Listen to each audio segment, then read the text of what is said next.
Show will begin momentarily.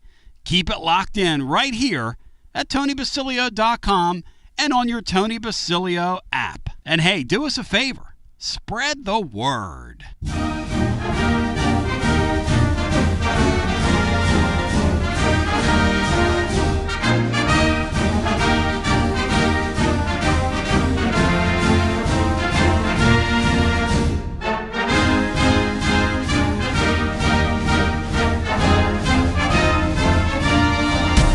WJBE 1040 AM, 99.7 FM. Translator W259AB. Powell, Knoxville. Well, it's a Monday after. It is a Monday after. And generally speaking, last few years we've had baseball to talk about. Got kind of used to it, in fact. Didn't want to believe it when it was happening, but believe it now. Believe that. Bino, Jeff Henderson, Brian Hartman. Gents, hope we're doing well today. Doing good, Tony. Glad to be here. I thought we would. Today try to make sense of Tennessee's baseball season. It seems like, and I could be wrong here, appropriately enough or not, it seems like the Tennessee baseball team that we saw on the field in 2025 is the one that showed up at Arkansas. Be the way I'd put it.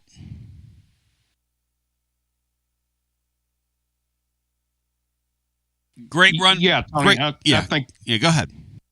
I think we are who we are. We are who we thought we were.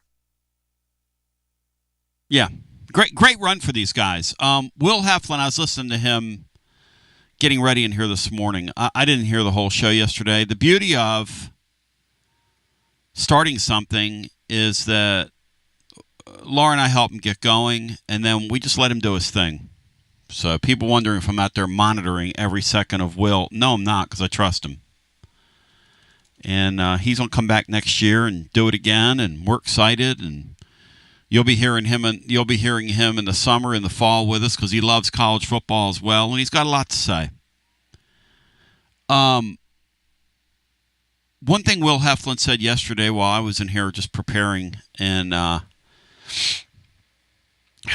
was learning the chords to Stevie Wonder's Do I Do. Brian Hartman was probably here monitoring that when I was playing, which for those of you musically inclined is in the key of B, but it's a great song because it doesn't change keys, but it's got a really slick little middle part to it. Stevie Wonder's incredible. What a genius.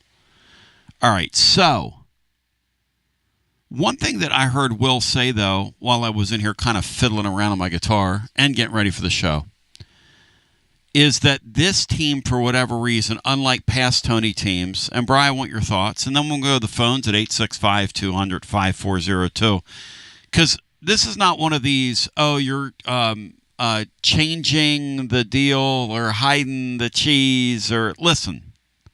This team didn't have to do anything at Arkansas for me to say they've had a great year. For defending national champion to get back to where they were is great. It looks like we're going to have, Bri, correct me if I'm wrong, all new teams at Omaha. Is that right, Bri? In terms of from last year? Yes, the entire field that was there last year, they're all out, all 8 of them. And if you go back 2 years, 23 and 24, only one team that made the College World Series, LSU, will make it this year. And, Brian, will you have that as your full report for tomorrow? Because I need a full report from you on stuff like that. I'm working up some stuff right now. Thank you. You've been on your game. So over at the blog at tclub.team, where Matt Dixon filed a couple thousand report. And, look, we sent Matt there and gladly did. He went down there with Tina. They had a great time. That's, listen, Matt needed to see a place like that, a guy that loves college baseball. And I have no ill feelings, harbor no ill feelings toward Arkansas. I know some people are all tore up over the Root kid. And listen, that's college baseball. When you carry on the way Andrew Fisher carried on this year, you're going to get that. When guys are scouting you on tape, you're going to get that. And we've done that to people constantly. So I will not get on a microphone here and bitch about that. I got no sour grapes over Arkansas, nothing. I mean, to me, it wouldn't bother me if that veteran coach went and won the thing. The point I'm trying to make, though, is what Brian was talking about, is this is a sport where Tony Vitello got there 3 out of 5 years. Brian, give me that stat again about Omaha. So none of the teams this year are repeating. And then if you go back 2 years, Brian, how many teams are there that were there 2 years ago? Yeah, 23 and 24. Only one team that made an appearance during either of those seasons can make an appearance this year, and that's LSU. They will be back in Omaha, but no other team. I guess, the other teams that win either year, they're all out. And that was the Skeens year, Those right? Those programs are done. Yes, yeah, that was the Skeens Paul year. Skeens. Yeah. So, and you had 13 players drafted off that team, by the way. Woo! Hey, Bino, Jeff, the Vols had holes this year offensively and holes defensively, and those holes were on display for the entire world to see over the weekend. And I'm not blaming our catching situation, but Heflin made a great comment to me off the air, which bears repeating on the air. You wouldn't mind me saying this. Tennessee would have had their starting catcher if that team would have been good enough as a baseball team to knock Wake Forest out. As a lot of these frontline teams do, getting through a regional, you knock them out on that Sunday. You don't go to Monday. You knock them out on Sunday. And Doyle's not needed either to close out Monday. And that's the whole point. He said 2 things happened there. Doyle's not needed, so he's a completely different pitcher because he didn't have it. And that's okay. He gave his best. It's like these guys, I got no fault with any of them. They played hard. They represented the school well. They played with a lot of flair. I wish they were a little more ballsy like past Tony teams have been, which leads me to the point Will was making, which is this team doesn't punch back. They didn't punch back all year. He said these guys get down a couple runs, and that's it. And you knew that yesterday.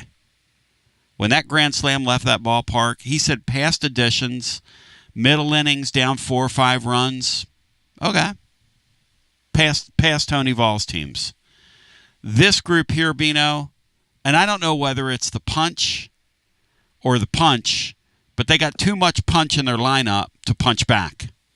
So it's either the punch or the punch, Bino. And I give Tony a lot of credit because he kept those 2 regulars in there and rode them right off the tracks, and they went right off the tracks with them.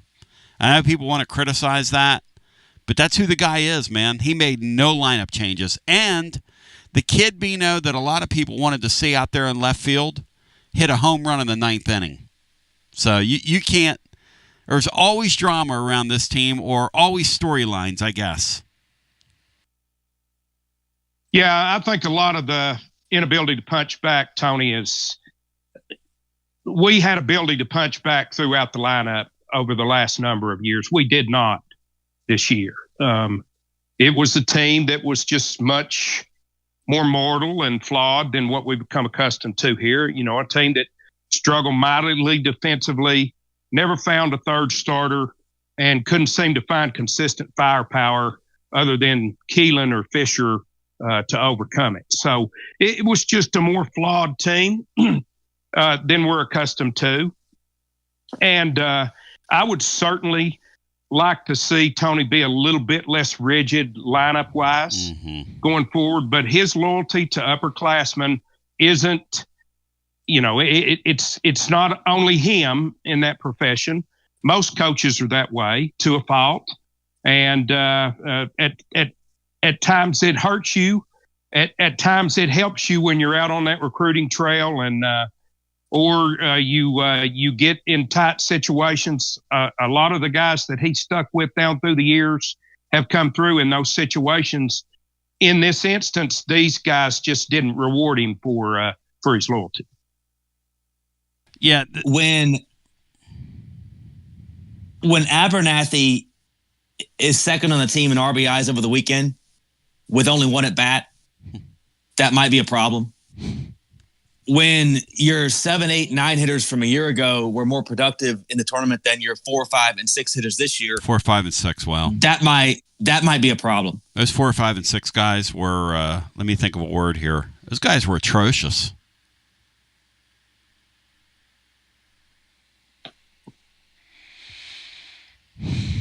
Couple of things here, Tony, I'd like to throw out if I can is I'll say this, as uneven and unclean as our play's been after the 20-0 start, if this is as bad as it gets, sign me up for that, because I'm like you, I'm still very grateful to have once again seen a team good enough to host and win a regional.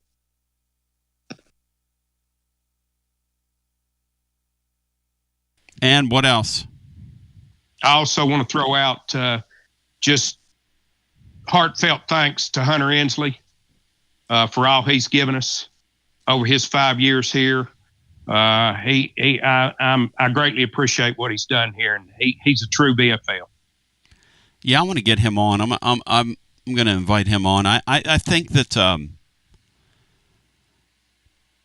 I think that kid's the best of us, you know. And his season did not go the way he wanted it to go.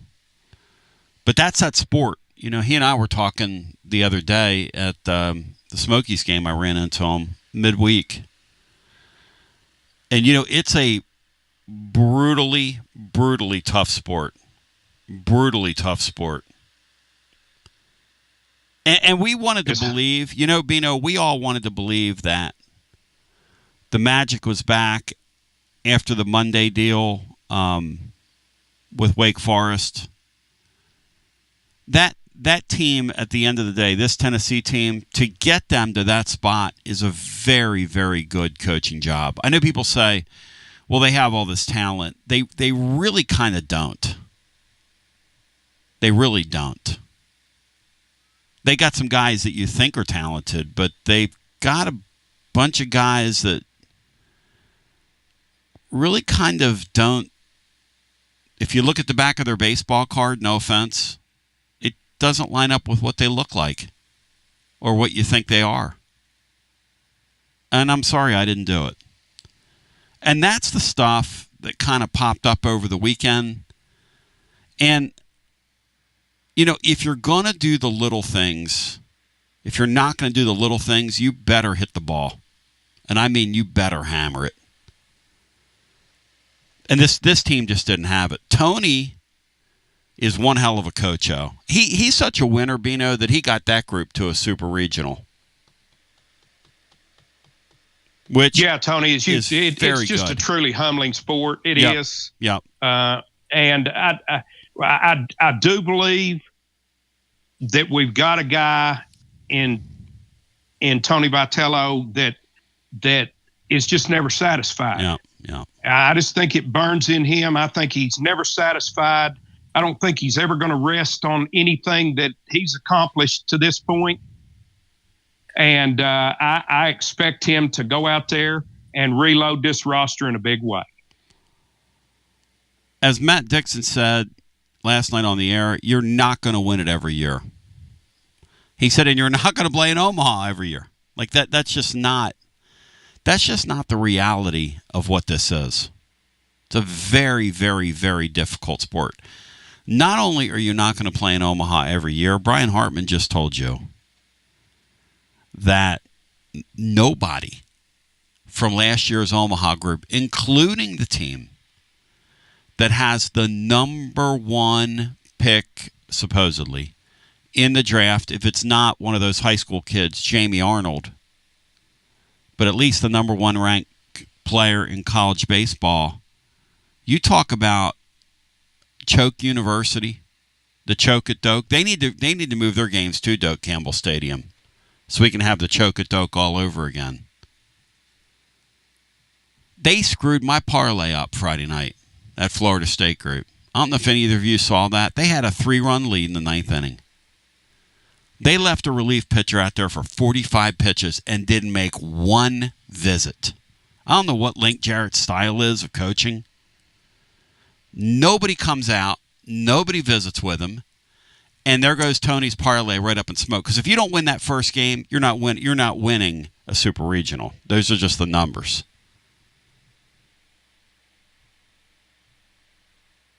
"45 pitches, Bino, their closer. They just left him out there and let him give up 4 runs. It was the craziest thing I've ever seen. And college baseball is a nutty sport. It's just nutty. It's insane. Major League Baseball is bad enough in terms of the unpredictability of it. I mean, Bino saw his Red Sox. Bino saw the Yankees lose 2 out of 3 to the Red Sox in New York. I saw the Phillies get swept by the Pirates, who have 1/4 of the payroll they do. I think the Phillies had like 8 hits over the weekend. Talk about some bad baseball. C's Atlanta Braves have lost 10 straight games. They invent ways to lose. It's a crazy, crazy sport. Dave Nathan's North Carolina Tar Heels, who I think was going as well as anybody in the entire tournament, had an Arizona team that's pretty good. I mean, we saw them guys in February, and I remember we were commenting, hey, that's a pretty good team.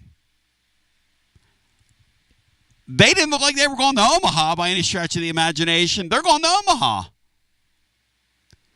The Southeastern Conference got literally bludgeoned over the weekend, or in the last 2 weeks. And, Brian, we started out with how many teams? 13?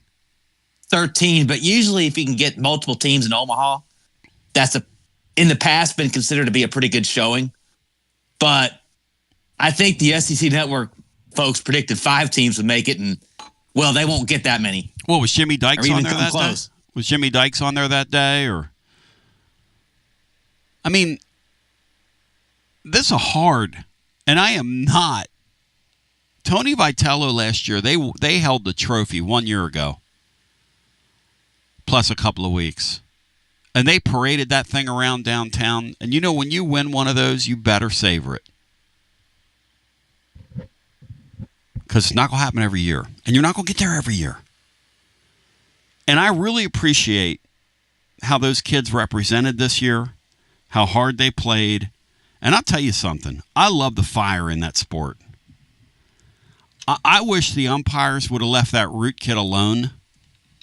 Because double warnings in spots like that. First of all, the home plate umpire had it out for Tennessee. I think Tennessee ought to embrace their bad guy deal because they get it anyway. They're behaving like nice guys, and they're getting it anyway. And I think they're always going to get it, having grown up a Philadelphia Flyer fan. I mean, the Flyers for 30, 40, 50 years have been treated like bad guys because of things that happened couple generations ago. Tony Vitello's always going to be a bad guy to these people in the sport. He ought to just lean into it. When the guy gave him the warning and he turned his back and walked away, you know what old Tony would have done, Bino? He'd have jumped in that guy's face. He would have seen his teeth. He probably would have kicked dirt on him. What do you mean you're warning us? That guy just literally was walking toward my first baseman or toward my first baseman who just made an out of first base and had to be restrained. And you're warning us. You know why you're warning us? Oh, because we misbehaved 3 baseball seasons ago. That's what that comes down to, Bino. That's why you're warning us. Or you saw the video of what came out of the Florida State series. That's why you're warning us. Because the Fisher kid didn't do anything there. Here's my thing. I'm with the chef. I say let college baseball players play college baseball. Give me some of that pro wrestling magic with my baseball. Bino, do you have a problem with what that kid did? And because to me, in the context of college baseball, when I watch a sport, I got zero problem with it because it's that sport. Tony, I just can't escape my old man, get off my lawn view of baseball. A lot of that stuff is total nonsense. Complete, it's fun. Total, utter nonsense. It's fun. And what that kid was doing is nonsense. It's fun. And somebody should have used a drag bunt and ran his ass over is what they should have done when he was trying to cover first. Well, I mean, that's certainly true. I mean, and I'm not saying we're not guilty of it too. Sure. I view that 2022 team was so far over the line it couldn't even see it. But no, I don't. I don't enjoy that part of it. No. How about you, Bri? Does that bother you? Because I like it. I like a little, but I'm again, admittedly, I'm a wrestling fan. I like heels and baby faces. I like a little show with my go. I love the sport of baseball, but a little bit of flair, a little bit of fun never hurt anybody. And that's the truth. Nobody's getting hurt with that. That kid did not like the Fisher stepped out a couple times. He kind of did the slow play thing to him. And, I mean, he screamed at him like he lost his stuff as an opponent. That's exactly what you want your opponent to do. You want to get it so far inside their head that these people lose themselves. So Tennessee actually won as a result of that play. Because that kid totally... I don't think they brought him back out there, did they, guys? I think they rightfully got him out of there. Got him out of the game. Bri, you have a problem with it? What Root did? It keeps fans awake and engaged. Yep. Stuff like that does. So, not really, because it's been done. They've done it to others, and they'll continue to do it to others in spots. And I think it also can fire a team up, especially at home. And that's what that did. So, no, I really don't. I don't hold it against them. You know, I think sometimes this team didn't have a tremendous amount of emotion, Bino, they played with at times, you know. And again, if you don't hit the baseball, you're not going to look emotional on a baseball field. So that certainly is accurate. I would like Tony to be a little more emotional next year. That's just me. Well, we did want him to kind of tone it down after the 2022 season. Now we're sort of going in the other way. I know. Which is interesting. I know. And I'm not saying that, you know, if he's more emotional, it helps this team. I think, though, that, you know, the brand of Tennessee baseball is such that that's the brand of Tennessee baseball. We went a long way toward losing a super regional because we were out of control. I ain't wanting to go back there. I like what the Root kid did. I think it's kind of fun. I'm going to be in the minority here. I'm going to say it right into this microphone. I don't think he should have been warned. I don't think anybody should have been warned. I think that's ridiculous. I mean, look, I think college baseball should have embraced what Tennessee did 3 years ago. They were getting so much engagement on social media. They should have allowed the props to happen, the celebration props. Now they have them in the dugout where you can't see them. And look, that stuff was so fun, what Tennessee was doing, that major league teams have copied them. Major league teams have copied them. The Red Sox, when they hit a home run, they do something where they put like a mascot's head on you, and you run through the dugout with a mascot's head on you. These are quadrillionaires playing the sport, hardened men playing the sport that have played hundreds and hundreds of baseball games. Bino, what is the Yankees celebration? Do you know? I don't think the Yankees have a prop celebration, Tony. That figures. Fits you to a T. I have no problem with that stuff, Tony. That's totally different from me, from coming around second base and flipping off outfielders and coming off the field after you've gotten someone out and basically telling, you know, just turning right to them and say, hey, F you. Those are two different things. Totally. I don't like touching home plate with your finger. God, touching watching home. Play it with your finger. How about bat flipping? These umpires really love this bat flipping stuff now. I don't have a huge problem with bat flipping, as long as you're not slinging it over toward the opponent's dugout. Guys, to those that follow that sport, I don't, but I do now because of us. That's what Tony's done. He's made the sport matter. Let's take a survey here, and I'll take a survey down the air. Will you watch the College World Series now that we've been eliminated? Will you watch it? Bino Jeff Henderson, will you watch it? Some, Tony, but not nearly as much as I would have had we been there. All right. Brian, will you watch it? I am still very intrigued, especially to see Arkansas deal with the pressure that, they're still going to be under as far as winning their first national championship goes. Agree. And every time Arkansas or LSU play, it's almost appointment TV for me. That's why watching Florida State last night, because now I know their narrative. Watching Florida State last night was really, really interesting. They scored 2 in the first inning. Their opponent bats bottom of the first and plates what, Bry? 7 runs? 2 long home runs. Sent like 12 guys to the plate. 3 runs tied. They had a 3-run lead against Tennessee last year in the bottom of the 9th in Game 1 in Omaha. Blew that. And then they blew a 3-run lead the other night and lost in extra innings, I think. Yep. And then last Walked night off. they had a 2-run lead in the first inning and just got absolutely, when I turned it off, it was like 13-2.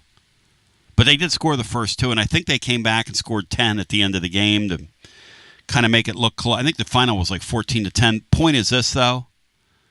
Florida State, for all the resources, for all their this, for the Buster Posies, for everybody that's come through there, they've never won it. Like, not one time. Like, not one time. I'm talking about the Deion Sanderses and all these guys they've had come through there. Jameis Winston pitching for them. I'm just throwing out some football players here. Never, and I mean ever, won it. Last year, they grabbed a defeat from the jaws of victory against us. And how that happened, I'll never know, guys. That Friday night game was as crazy a sporting event as you'll ever see, that comeback we had. Absolutely, totally insane. I remember doing the post game in here and screaming and yelling, and that was like remember, Bri, we were in here, it was like an out-of-body experience, wasn't it, Bri, that we couldn't believe that happened? Yeah, and I think you kind of felt like that night, I heard people compare that to the football game against Alabama and the fumble that Sterner had against Arkansas that year with Arkansas. Yes. They were comparing it to football, to big, huge football wins that weekend. Tony That's what that Vitello, felt like. Tony told us last year, we don't win it if that doesn't happen. He's right. Because if they lose that first game, they're not even as great as their team was. That shows you how hard this championship is. So I'll answer my own question. I'll be watching it. I'll be watching it. Because for the next month or so, we're going to sort out what this house settlement means and the implications therein. I'm doing a video today on the way this NIL is going to work. And C's going to join me, and he's been on the phone with several different athletic departments around the country, and we've got some things for you to consider that you're just going to go, how are they going to do this? Like, how is this going to work? And the short answer is it's not. Meanwhile, Marcos Garza's has, with the court, they've answered on behalf of Zakai Ziegler exactly what the judge wanted. And that ruling should be coming down here next few days. That's the expectation. My understanding is both sides of that thing feel like the judge was very poker-faced in terms of where this thing's going. I will say that Marcos, Zach, and everybody involved, those guys have gotten a lot further down the tracks than anybody thought they would. I don't know whether or not they win this case. I'm not in the law, but I'll tell you this: the buzz is that a lot of coaches around these sports are getting their house in order and getting ready, because this thing could have a Curt Flood type impact for all these sports if it happens. Some of you don't want it to happen. Some of you are cheering against it, and that's okay. I'm not here to pass judgment on anybody. Some people say, hey, man, you should have a college career, and that should be your career, and why these guys getting 5 years, and Sky Ziegler's been over here. You know, he seemed like he'd been playing since the Ernie and Bernie era. We've been looking at him so long. I get it all. I get all that.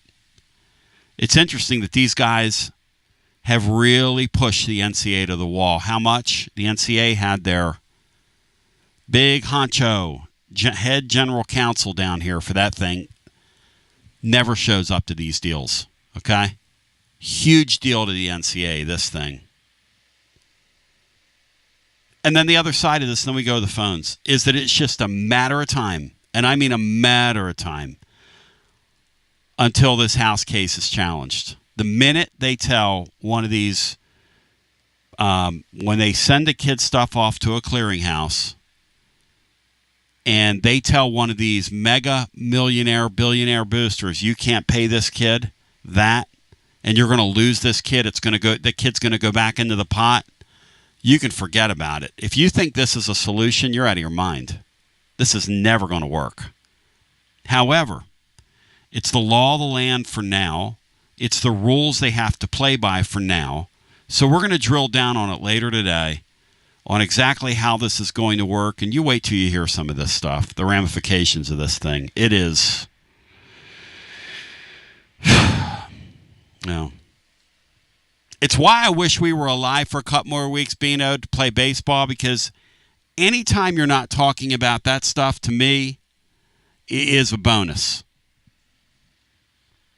Because really, the only winners in this thing is going to be the legal system and billable hours. Those are going to be the winners, Bino, in this thing. Because the NCAA is going to live in court. That's what's about to happen here. Yeah, it's no fun to think about, Tony. It hurts my head. I appreciate Adam Sparks and the article that he wrote on it. I've hidden from it as long as I can.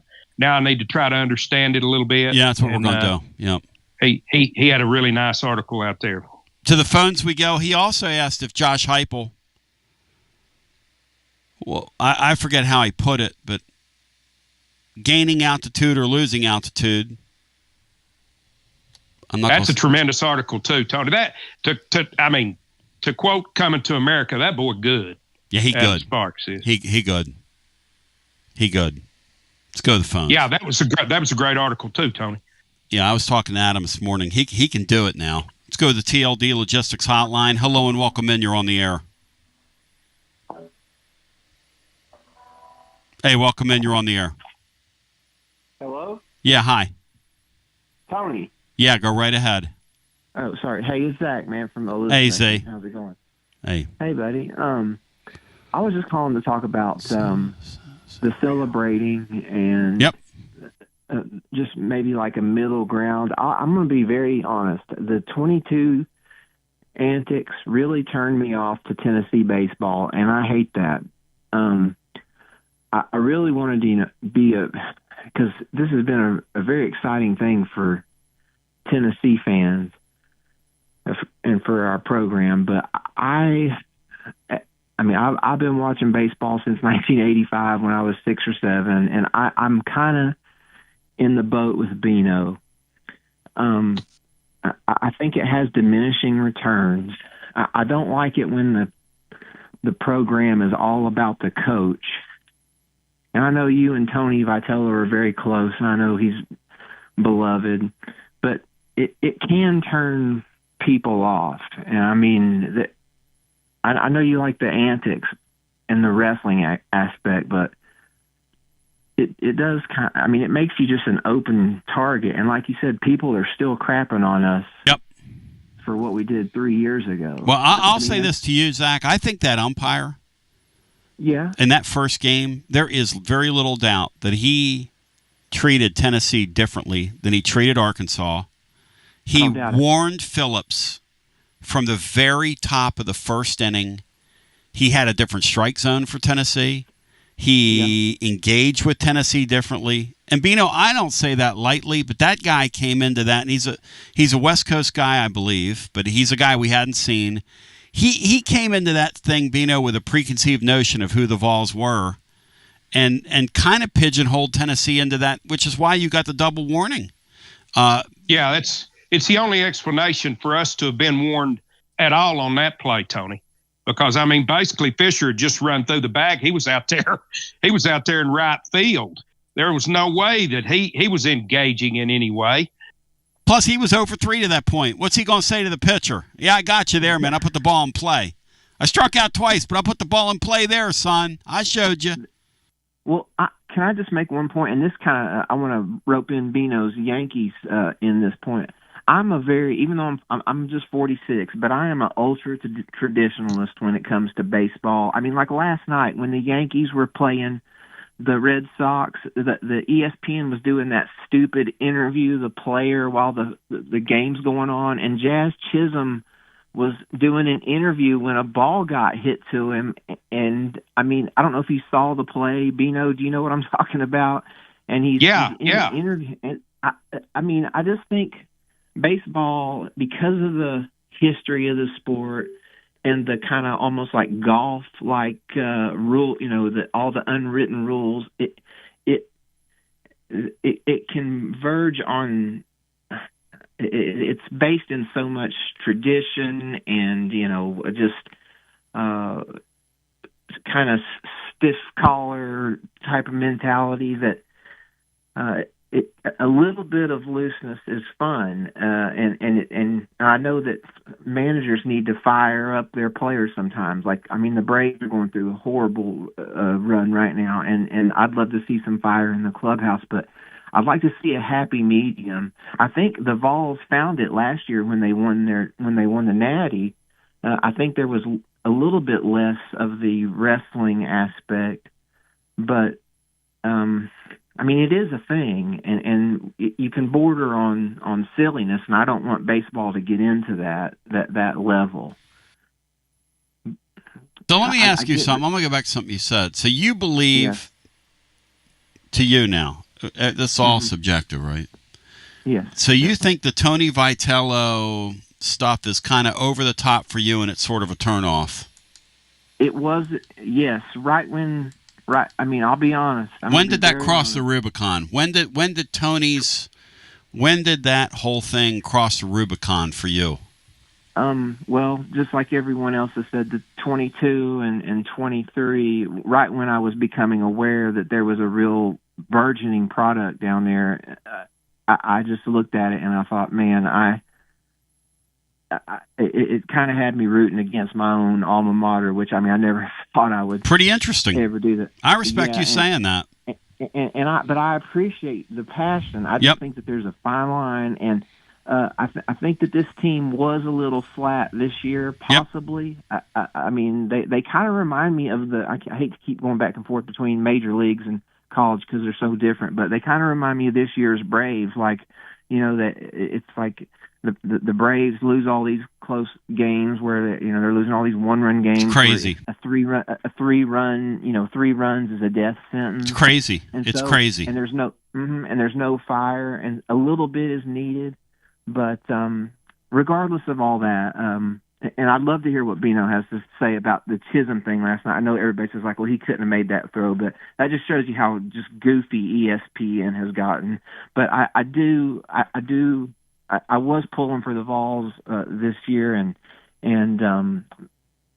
I guess I've been conflicted, and I hate the way it's made me feel. But that 23-22 stuff was and it will follow the Vols, forever, I guess. Unfortunately, I guess, and you're right. You can't embrace it and be the bad boys like the Raiders or the whoever's, but that almost forces you to have unmitigated success, which the Vols have had. If they had made it back to the College World Series, that would have been an unheralded feat. So I'm very conflicted, but I know this. Well, listen, Zach, and I appreciate you, and I know you're a hockey fan too. They held it against my Flyers for 20 years, and they were about as out of control as our team was several years ago. Same kind of thing. They just held it against that umpire Saturday. He wasn't. He was there to do business with the Vols. You could tell. I mean, you're gonna warn it. You're gonna give a warning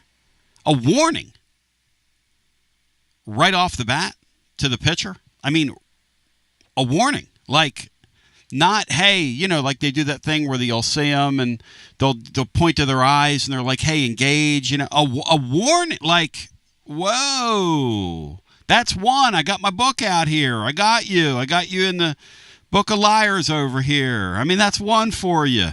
I want to ask the living listener something, Zach. You feel like Zach? Do you feel like we've worshipped Tony too much? I mean, I appreciate Zach having the courage to say that to us today. And see, I didn't scream and yell at him. Everybody's entitled to their opinion. I happen to think that Tony Vitello getting Tennessee baseball from where he got it, from where he took it to where it is now, is one of the most insane things I've ever seen. I'm talking like that's tour de force stuff is what that is. It's once in a lifetime kind of stuff. When you do that stuff and it pays off big, yep. I'm just going to say that it paid off big. They've won a natty. Yep. If they hadn't won a natty, you might feel differently. I wouldn't. I love the guy. I think he's incredible. I'm for him, not against him. But I will tell you this. I get how people feel the way they feel about him. And we are I just wish we'd lean into it because we're a perfect foil for the sport. And they're going to continue to get great players. Why? Because too much interest here for them not to get great players. Same thing with football. Of course, Tony shows a little more... Well, never mind. I'm not going to make anybody mad. We'll come back on the other side. 865. Like Bino said, Tony has this insatiable deal with... He ain't going to be happy with, getting to a super regional. Like a 10-2 football season, that ain't enough for Tony. That's him. Just not enough. It's just not his mentality. Oh, you made the playoffs. Okay, yeah, good. I want to be playing for it all. I want to win it all. That'd be his mentality. Like Saban. Tony's a nut. We come back on the other side. I'd like to hear from you at 865-200. 5402 as we continue with more after this. Hey, coaches. I'm Billy from Grade A Grounds. We help teams raise money with fresh roasted coffee that features your team's logo on every bag. It's easy to start, and you keep 40% of all the purchases. Visit our website, and let's get your team brewing today. GradeAGrounds.com. Life never stops moving. And between the 30-minute commutes, daycare pickups, weekly soccer practice, Tuesday night yoga, X number of coffee runs, and that weekend trip to Grandma's, you're racking up the miles. What you need is a tire that can keep up. A tire designed for doers. A tire that's going to last. Like the exceptionally long-lasting Michelin Defender tire. With an 80,000-mile warranty and the safety and comfort you expect, you can forget all about the miles ahead and focus on getting to your destination or conquering your to-do list. Fleet Tire, I-275 exit 1B at East Woodland Avenue in Knoxville. That's Fleet Tire, I-275 exit 1B at East Woodland Avenue in Knoxville. Fleet Tire. Jeff Hall here. I'm a partner at Rather & Kittrell Capital Management. And here at Rather & Kittrell, we understand that life is full of transitions.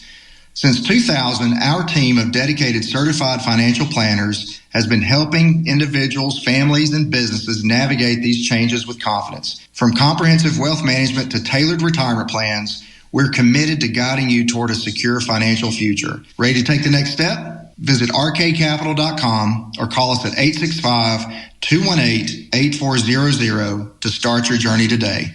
Rather & Kittrell is a registered investment advisor. Summer officially starts this month, and the last thing you want during sweltering heat is a broken air conditioner or HVAC system.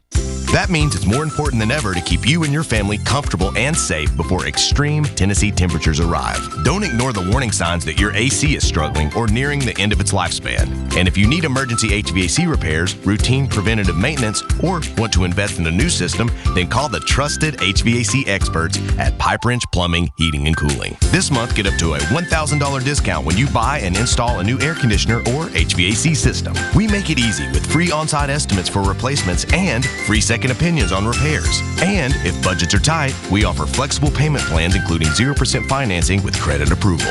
Be sure to ask about our 10-plus year warranties that are 2 times longer than industry standards, so you don't spend a cent on unexpected costs in the future. So call Pipe Wrench at 865-264-8090 or book online at pipewrench.com to schedule your appointment today. Out-of-town law firms have been swarming into East Tennessee lately. From Memphis, Chattanooga, and Birmingham, they've stormed into the area. Wouldn't you rather do business with a local firm? You know, a true neighbor. Marcos Garza and the pros at the Garza Law Firm are just that. There are neighbors and friends that support local causes year-round. The Garza Law Firm works to serve you professionally on criminal matters, injuries and accident matters, and Social Security and disability filings. The Garza Law Firm is here for you at garzalaw.com. The Garza Law Firm. Let us help.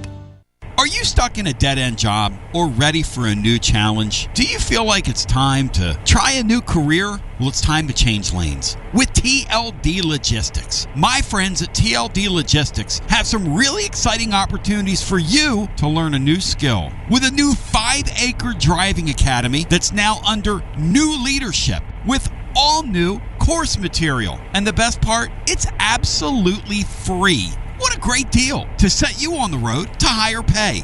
And TLD Logistics even offers weekly stipends to offset food and gas expenses. In 6 weeks' time, you could complete this course and be in compliance with FMCSA regulations. Then you're ready for the open road of opportunity. What are you waiting for? It's time to change lanes with TLD Logistics. Visit tldlogistics.com. That's tldlogistics.com. TLD Logistics.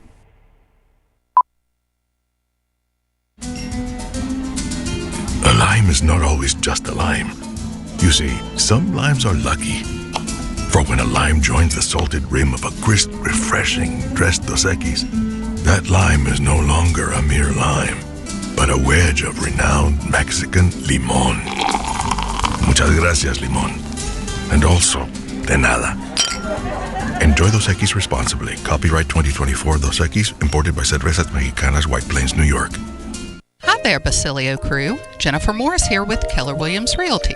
If you're thinking about selling your home, I've got good news for you. The East Tennessee and Knoxville areas are projected to have another strong year. I'll be happy to talk with you about the latest and greatest info you need. So give me a call at 865-694-5904 or contact me at nextmovesmokymountains.com. Hope to hear from you soon and go Vols.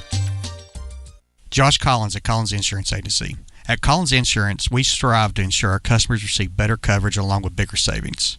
Our community is important to us. We want to provide exceptional service to our customers. Anybody can provide great rates, great coverage, but can you also get great service? And hey, don't just take my word for it. What's up, everybody? Zakai Ziegler here. My family turns to Collins Insurance Agency for the best service, coverage, and price. So don't just go online and get some random insurance. Experience the Collins Insurance difference. Like he said, experience the Collins Insurance difference. CollinsInsuranceTN.com. CollinsInsuranceTN.com. And hey, their Mama ZZ approved. CollinsInsuranceTN.com. Thank you to Josh Collins and ZZ. One more thing, Tony. Go Vols! Preparing food for a big gathering can really take it out of you. That's why you need to call Calhoun's and check out their selection of party platters. Whether you're hosting a party for the big game, a reunion, or just an everyday gathering, a Calhoun's party platter is next level. Choose from Calhoun's always excellent chicken tenders, fly with Calhoun's wings, or boneless wings with a variety of dipping sauces, award-winning next-level melt-in-your-mouth barbecue ribs, or delicious spinach artichoke dip, or get one of each. Plus, if you're doing burgers or sandwiches, Calhoun's has lots of side dishes like spinach Maria, baked cinnamon apples, Smoky Mountain baked beans, or creamy coleslaw. Available in pints, quarts, and gallons. And to finish things off, pick up one of Calhoun's great desserts to go, including homemade cheesecake or key lime pie. Calhoun's, simply your go-to party headquarters. With 9 locations all over East Tennessee, you can order online and just pick it up. Calhoun's, one of the Copper Cellar family of restaurants, along with Chesapeake's, Copper Cellar, Corner 16, Cherokee Grill, and Smoky Mountain Brewery. Eat local, eat good. It's always magnificent. Mondays on the Basilio Show, presented by our friends at Fleet Tire. I-275 exit 1B at East Woodland Avenue in Knoxville. Fleet Tire, I-275 exit 1B at East Woodland Avenue in Knoxville. And now, back to B. Shout out Jerry and my boys over at Fleet Tire. Laura was over there last week. They're incredible people. I'm going to be there later this week, Jerry. So get the dunk tank ready out in the parking lot. We'll have a hootenanny. Let's go back to our TLD Logistics phone lines at 865-200-5402. Zach with a compelling phone call. And again, I'm not of the mindset to tell anybody how to think. I like a little sizzle with my steak. That's just who I am. I like a little entertainment with my sports. Little flavor and flair. And that's the one thing I like about college baseball, and I wish they'd let the kids play with it. But that's just me. To the phones we go. Did Tennessee several years ago get out? Sure they did. Sure they did. The Root kid yelling at Fisher the other night, who cares? Let him play. Let him play. And as Bino said, if I got a problem with it, we'll drag bunch you, and I'll run you over next inning. Let's go to the phones. Hello, welcome in. You're on the air on the TLD Logistics phone line. Hi. Hey, is that me? It is you.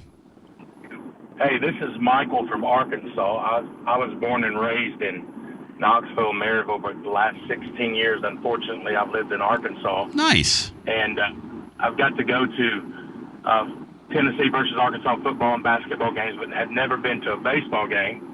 But I got to go, me and my 2 sons got to go to the game Saturday, all thanks to a longtime listener who got me listening to this show about 20-something years ago, Huff Daddy.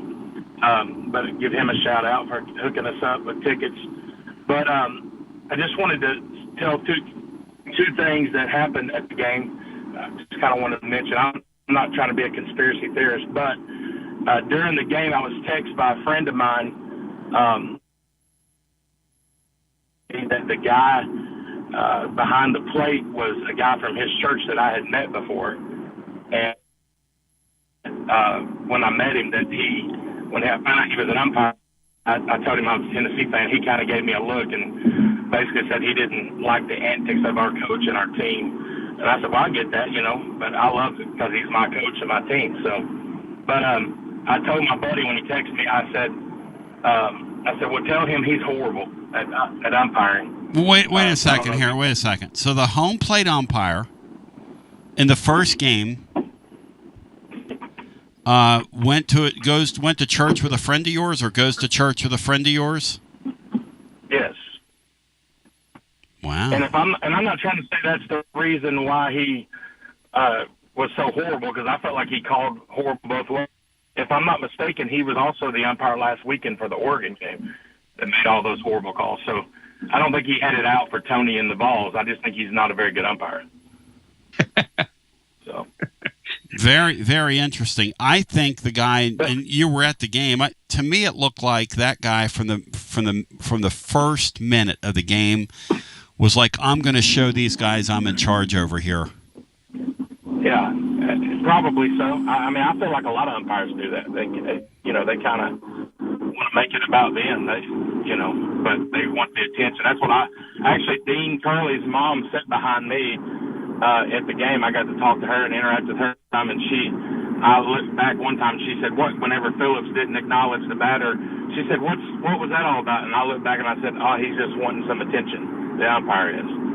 So I feel like that's what a lot of it is. They're just wanting some acknowledgement. But anyway, on another story, behind us was about 3 or 4 guys. They were all in matching checkerboard overalls with no shirts underneath them, just rowdies, drinking the big bat full of beer. It was obvious that they were enjoying themselves a little too much.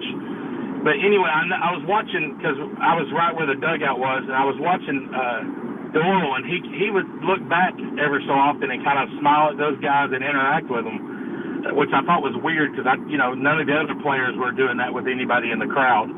Unless we were cheering for them, they would acknowledge us when they were coming off the field or whatever. But I noticed him kind of like playing around with them, kind of talking, goofing off with them. And then after the game, we went down to the dugout, and my son actually got Doyle's and Fisher's autographs on his hat. But I was standing there, and those guys came down and was talking to Doyle, and they said, Doyle said, well, where are y'all staying at? And he told them, he said, I'll be over there in just a little while.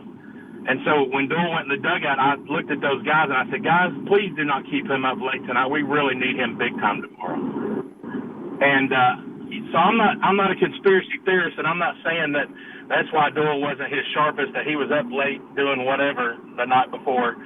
But I just thought it was weird, and I wanted to call in and talk to Will Heflin about it, but I didn't get a chance to last night. But I was going to ask him, do those players are they not like have a curfew? Are they not locked into their rooms, especially whenever they're starting the next day? Oh, absolutely. Tony's not going to let those guys go running around late at night. There's no way. Well, all I know is what I saw. Doyle told those guys, I'll be over there in just a little bit. So I don't know. But yeah, but so that game ended at. So that game ended at what time? What are we talking? I'm going to make sure we're on the same page here. Yeah, I'm not saying he was out like in the AM hours, but yeah. But you would think he would, if he was, the biggest game of his career, he wouldn't have been out hanging out with buddies the night before. He would have been trying to get focused and locked down. That's just my opinion. I could be totally wrong. Maybe that's how they do things. Well, once again, I'm not trying to start anything. I just thought it was odd that he was talking about going to hang out with his buddies instead of worried about the game the next day. But here's the thing about Doyle, because Doyle, I had people tell me this year, during the year, that Doyle told the one guy that sits behind the plate right there in the on-deck circle, if I hit a ball out, it was like in a blowout game, if I hit a ball out here, you buy me a case of beer. And they were kind of laughing at each other, and it rubbed somebody the wrong way. Look, here's the thing about a guy like that, is you take the good with the bad, because he's the same kid that turned around a week ago and did the thing in the stadium, which some people say is one of the coolest things they've ever seen live.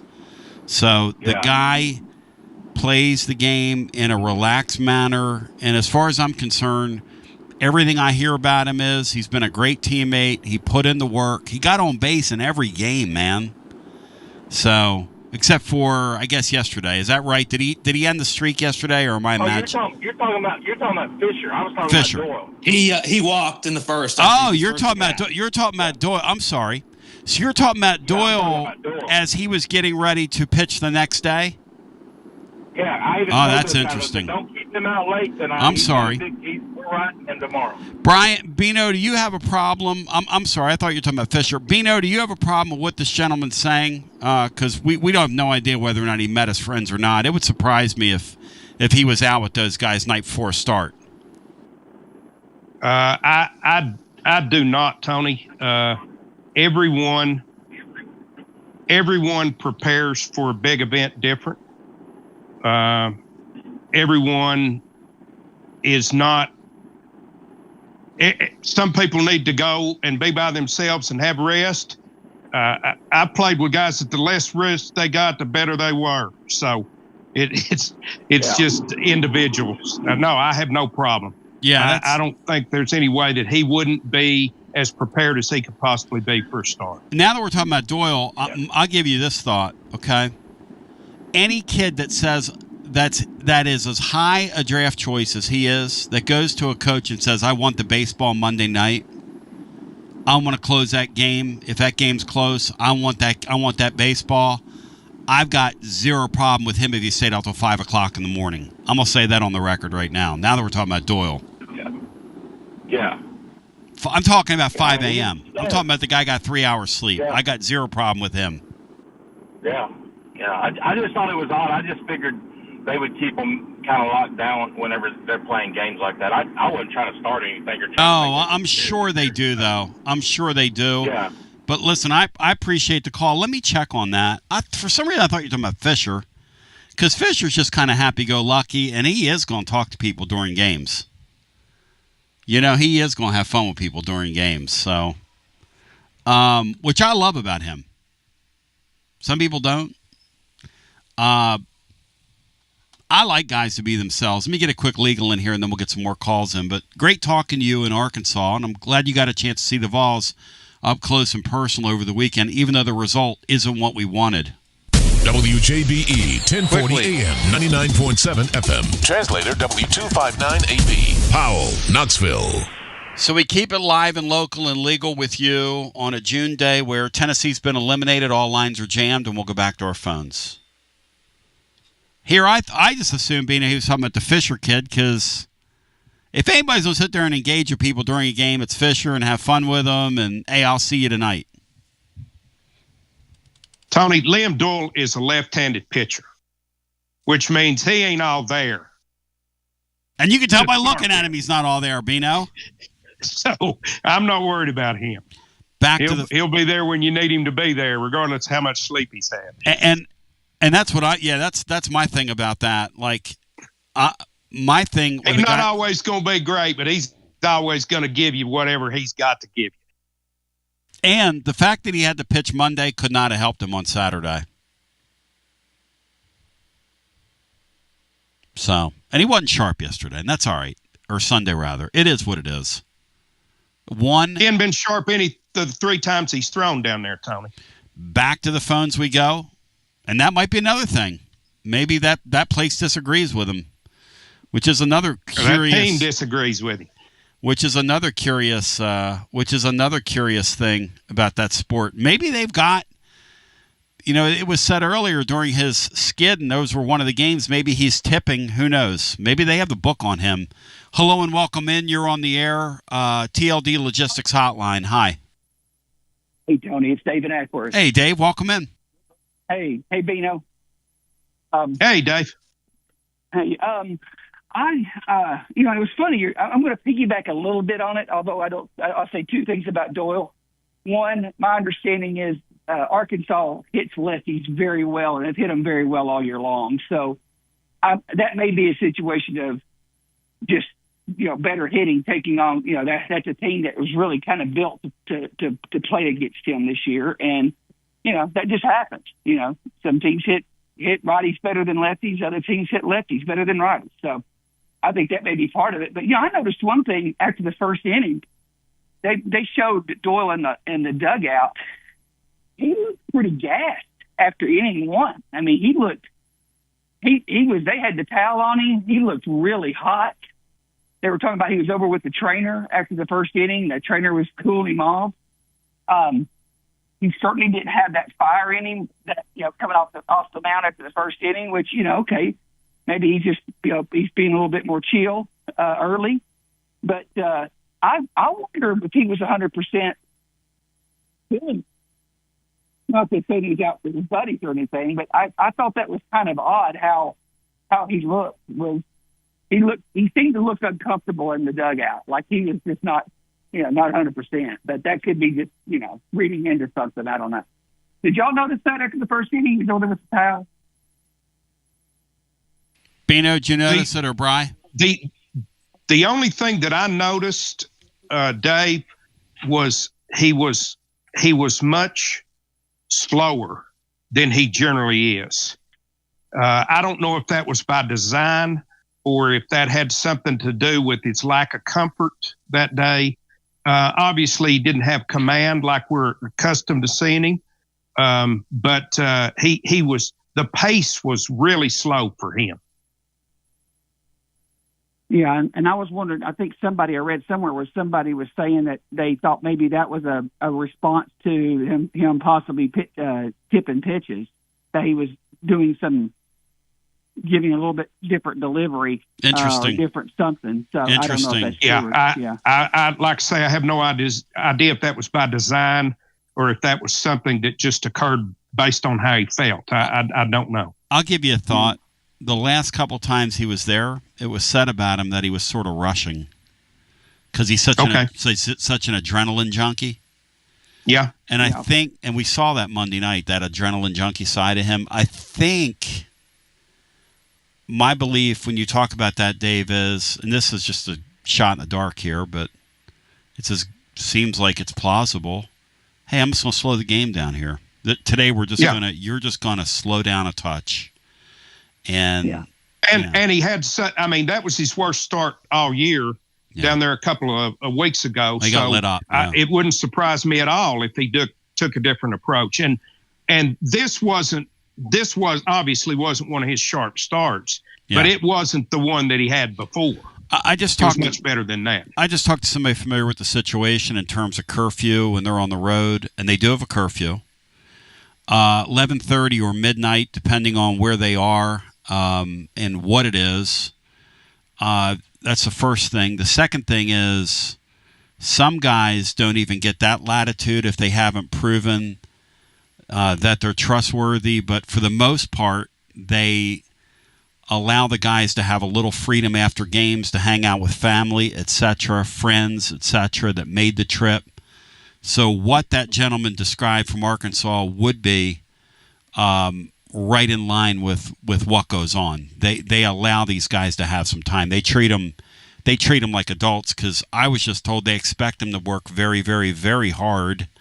And so on the road, they try to create a sense of normalcy where they can see people to reason, but they don't let them stay out all hours of the night. They do bed check. So there you go. Yeah. And I'll say this, I think the biggest difference this year and versus previous years is those guys that were kind of the ones that were veterans that were coming in to play after waiting in the rings for a few years. It seems like those guys in previous years under Tony, where he put those guys in, they really performed in past years. And it seemed like these guys just didn't perform to the level that previous teams' players performed that were kind of put in the same position, the ones that kind of waited their turn, and I think that was the difference in the season. But I'm gonna pose the question to you, Tony, again. I posted to Will yesterday. I was surprised he seemed to be either hesitant to answer or hadn't thought much about it. And I'd like to hear both yours and Bino's response. His loyalty is unmatched, and I thought it was, to be honest with you, this year a little bit misplaced when it came to Vargo and Chapman. I think he was vindicated a little bit, because I think Curley hit the ball at least a little bit this weekend. I'll give him some credit. I mean, I think he had 3 of our 7 RBIs. Yeah, the whole postseason, that kid hit the ball. That kid really hit the baseball down the stretch. He did not drag his defense into his offense. But go ahead. No. But so my question is, he shows all this loyalty and has for years to position players like that, and comes out in the 4th inning and takes our best player on the team off the field the first time he runs into some real trouble. And that loyalty doesn't seem to translate from position players to pitchers. And now I know the difference between the two, but he's a ride or die guy. And he's mentioned that multiple times with players in the past, and really surprised he's not that way with not just Doyle either, any pitcher. And I'm assuming it's maybe as much a Frank Anderson thing than anything, but that just really surprised me that there's such a different philosophy, because let's just be honest, he ride or die, talking about riding or dying, he died this year with them. And it certainly was one year it didn't pay off. And it was a little, you talked about the kid that hit the home run in the 9th inning. Well, the kid that a lot of people wanted to play right field hit a double in the ninth inning as well. Nick's going to be a nice player. That guy's going to be a nice player, man. So you had two players that people have kind of been clamoring to replace the left and right fielder come out. Now, I know the situation's different, but there's a little bit of, see, I told you so kind of thing there. Well, I told Heflin when we were getting ready, I said, this is the negative ninth. That's what I called it. Because when that kid from Georgia hit that long 2-run home, and I mean that little guy smashed that ball out of there, I guarantee you Negative's eyes were rolling sideways, counterclockwise, left to right across your device. I mean, I bet you he was in full freak-out mode. But look, let's kick it around. Bino, the thing about Tony that I think we've missed this year is that all three of the guys that he gave great latitude to this year, all three of those guys were on his world championship team. And I'm not sure if that team didn't accomplish that last year, if all three of those guys wouldn't have been given the latitude they were given. Tony's very sentimental. And I think this year maybe you could say it bit him, but all three of those guys at times really had it going. They were good enough to think that, hey, they're. One of the callers said yesterday, baseball's a sport where when you're really, really hot, eventually you're going to regress back to the mean. When you're really, really cold, eventually you're going to regress toward the mean. And it just didn't happen for the latter two, the corner outfielders this year. They just sort of stayed cold in the postseason and down the stretch. Bino, your thoughts on that? Just that in particular alone. Those three kids were all in the middle of winning a world championship for them last year. That's a great point, Tony, that you bring up.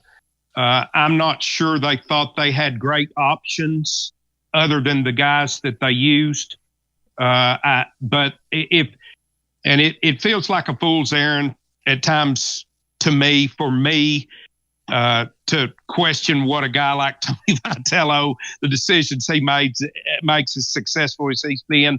But if I have a complaint with him, it would be that he is overly loyal to position players and are overly patient with position players and overly impatient with the pitching staff. I think that's, if you made me critique Tony Vitello, that would be my critique. Ryan Hartman, what say you? Overly, Bino said, if I have a complaint with Tony, it's that he's overly loyal to position players and not that way toward pitchers. I think patient is probably better, but okay, overly patient. I'm sorry, overly patient. Overly patient. I'll get that. I'm gonna get that in the blog tomorrow with position players because I want Tony to read that and get really angry with you. Go ahead, Brian. With pitchers, sometimes you got to have quick hooks because a game could get away from you. Yes. And with the position players, you can be 0 for 3, but the next at bat could be a home run or whatnot. So I think a lot of that's just to try to keep games close and keep games in reach in hopes that maybe one of your position players can get hot and perhaps give you the lead again. You got to keep the game close. And Brian, it's such a razor's edge sport because you go back to yesterday in that sequence in the fourth inning.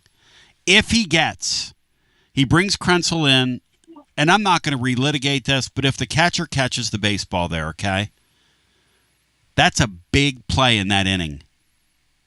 Squeezes the ball. Our defense got us all year. And particularly the catching position, both catchers over the weekend. It just is what it is. That's something that hadn't been discussed enough. You talk about holding runners on base. Just all these free bases by passed balls that could have been, and wild pitches that could have really been prevented that makes the pitchers look bad. Because you knew your pitcher. You knew. Well, I don't want to belabor it. Here's the thing, though, Dave. I think Brian's right. I do think Tony does. I think Tennessee does too much analytics for college baseball, because look at that. That Arkansas team hits left-handers better than they hit right-handers. Their left-hand hitters do. And in college baseball, if you watch a sport, the great players hit both. They hit guys from both sides. The splits matter at the major league level. There's no question about that. At this level, I think it's totally overrated, the way they're constantly trying to pitch for matchups. I think it's just, to me, it's kind of silly. But, hey, I can't question a guy that wins as much as he wins. No, and I would say you're right about that. The splits don't matter, because these kids aren't throwing the ball in the places where you're wanting them to all the time. So just because you bring a lefty in doesn't mean he's going to throw the ball to get a lefty out. He may still groove a pitch or throw it inside where the guy can hit it. I mean, my goodness, we made so many 0-2 and 1-2 mistakes this year pitching.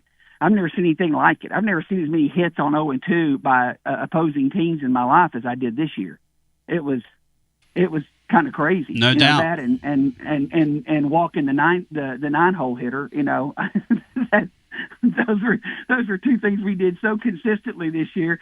You're almost thinking we planned it that way, which we didn't. But I mean, that's just dealing with college baseball.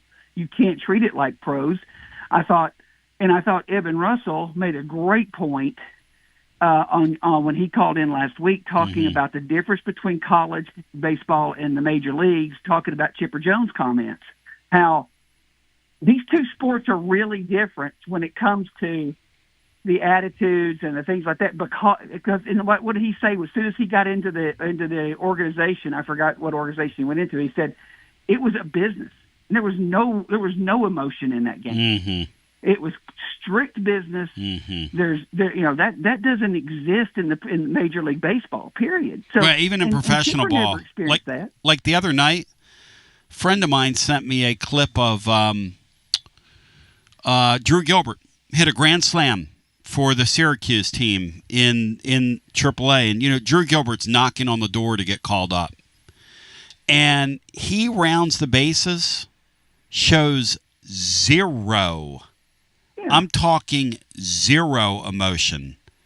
Nothing. Like nothing. Did not look like the same guy.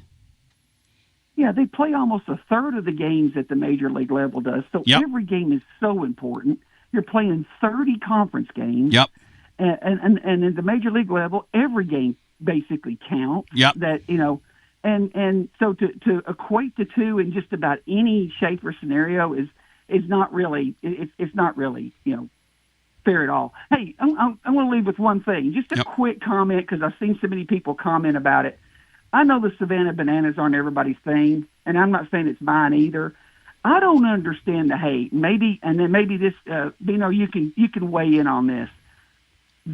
We have loved internationally the Harlem Globetrotters for decades and decades. Mm-hmm. What's the difference between them and what the Savannah Bananas do? And why are they so... It just seems like people just absolutely hate the fact that they're out there doing that stuff.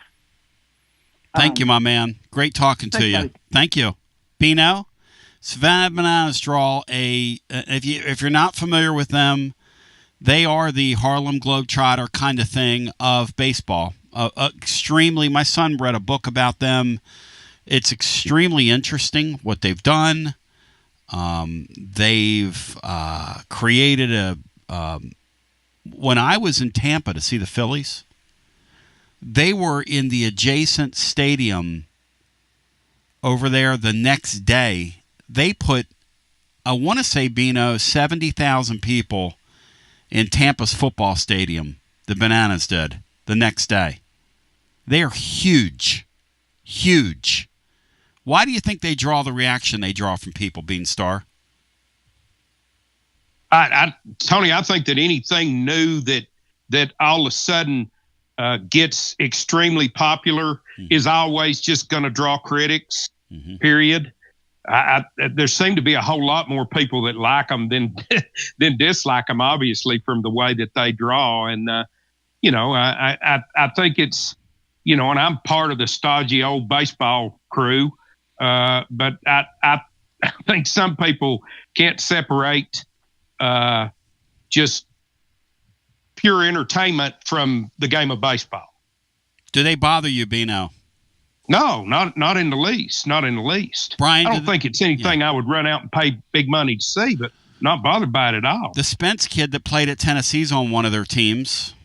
Brian, do you have a problem with the Savannah Bananas and their existence?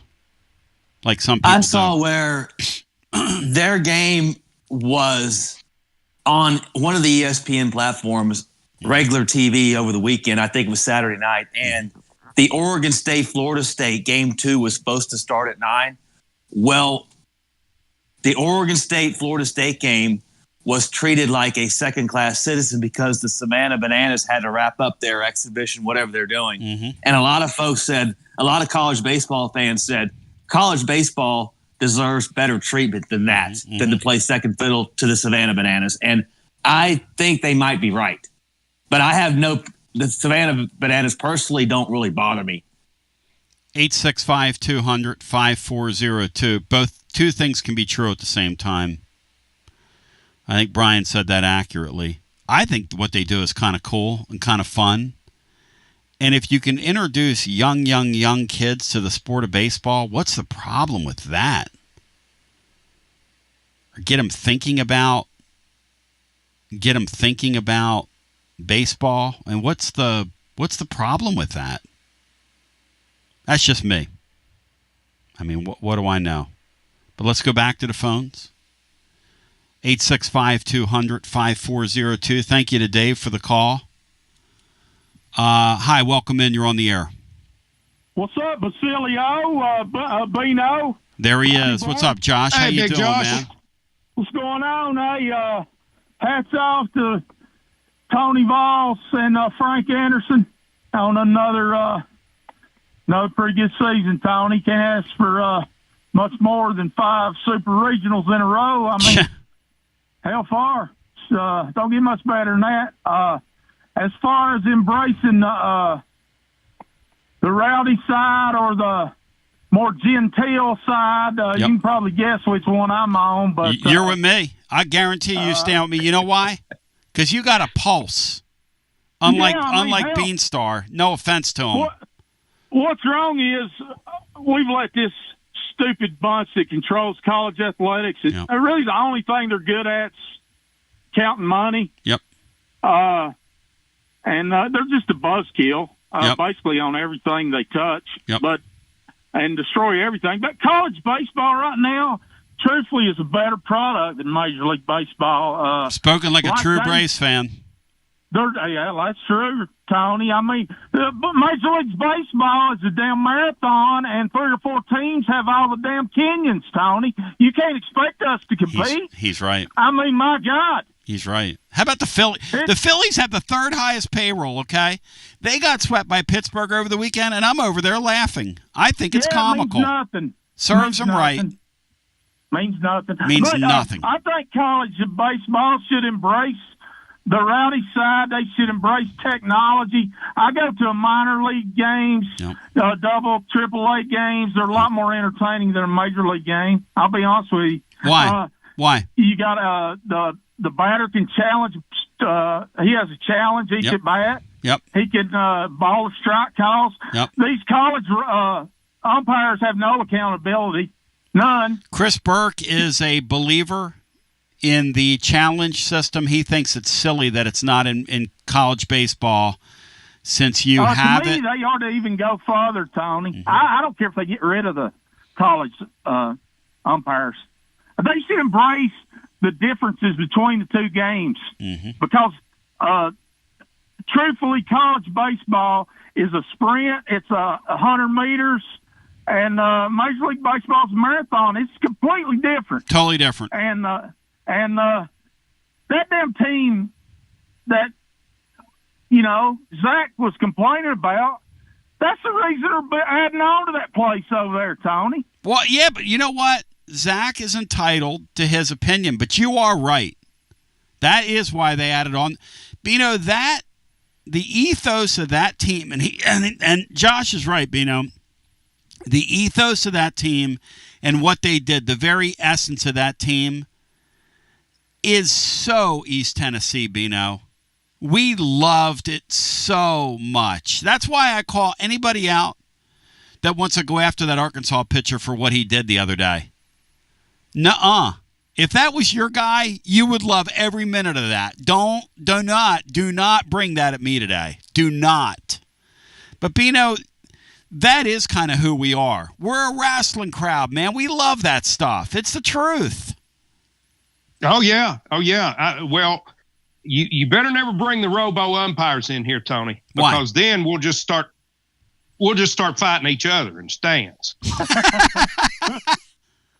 But I think it's naive to look to Tony to embrace that rowdy side because, the wine and cheese crowd that gets all the good seats, they're not going to allow it to happen anymore. The ones that I'm not talking about the fans, but the league, the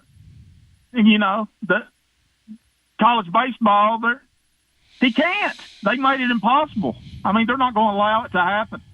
I mean, he's going to have guys ejected. You see how quick they are to jump on him? They jumped on that pitcher. Hey, Josh, they got in our pitcher's face one batter into the game. One batter. The guy was writing on his card. One batter. I will say I love Fisher and I love Dole. They're two of my all-time favorites. I think Dole is a classic closer. He's going to be a closer to the next level. Yep. He's got that one eye looking the wrong way half the time. Yep. That kid's going to be a hell of a major league player, I believe. But anyway, Willie Heflin, hats off. He's talented, Tony. I've enjoyed listening to him all year. So hopefully you can get him back next year. But he's back. Y'all hang in there. I'll call you back when it gets more football. See you guys. Yeah, you're right. Willie's a clown. Hey, Big Josh. 865-200-5402. As Josh chimes in, a lot of great calls today. We continue with more. It is your Monday edition after this. It's the hottest post-game show on the planet. Garza Law. Fifth quarter fan reaction. Fan reaction. As soon as the final gun sounds, we're live. Tony Basilio, and we are live once again with Chad Stockton of FC Alliance. And Chad, you're out there on the field, 100 strong here in Knoxville. Talk to me. What's been going on with FC Alliance now that the weather's heating up? We're out here for the first night of the boys' tryouts. We have over 400 kids that'll be here tonight.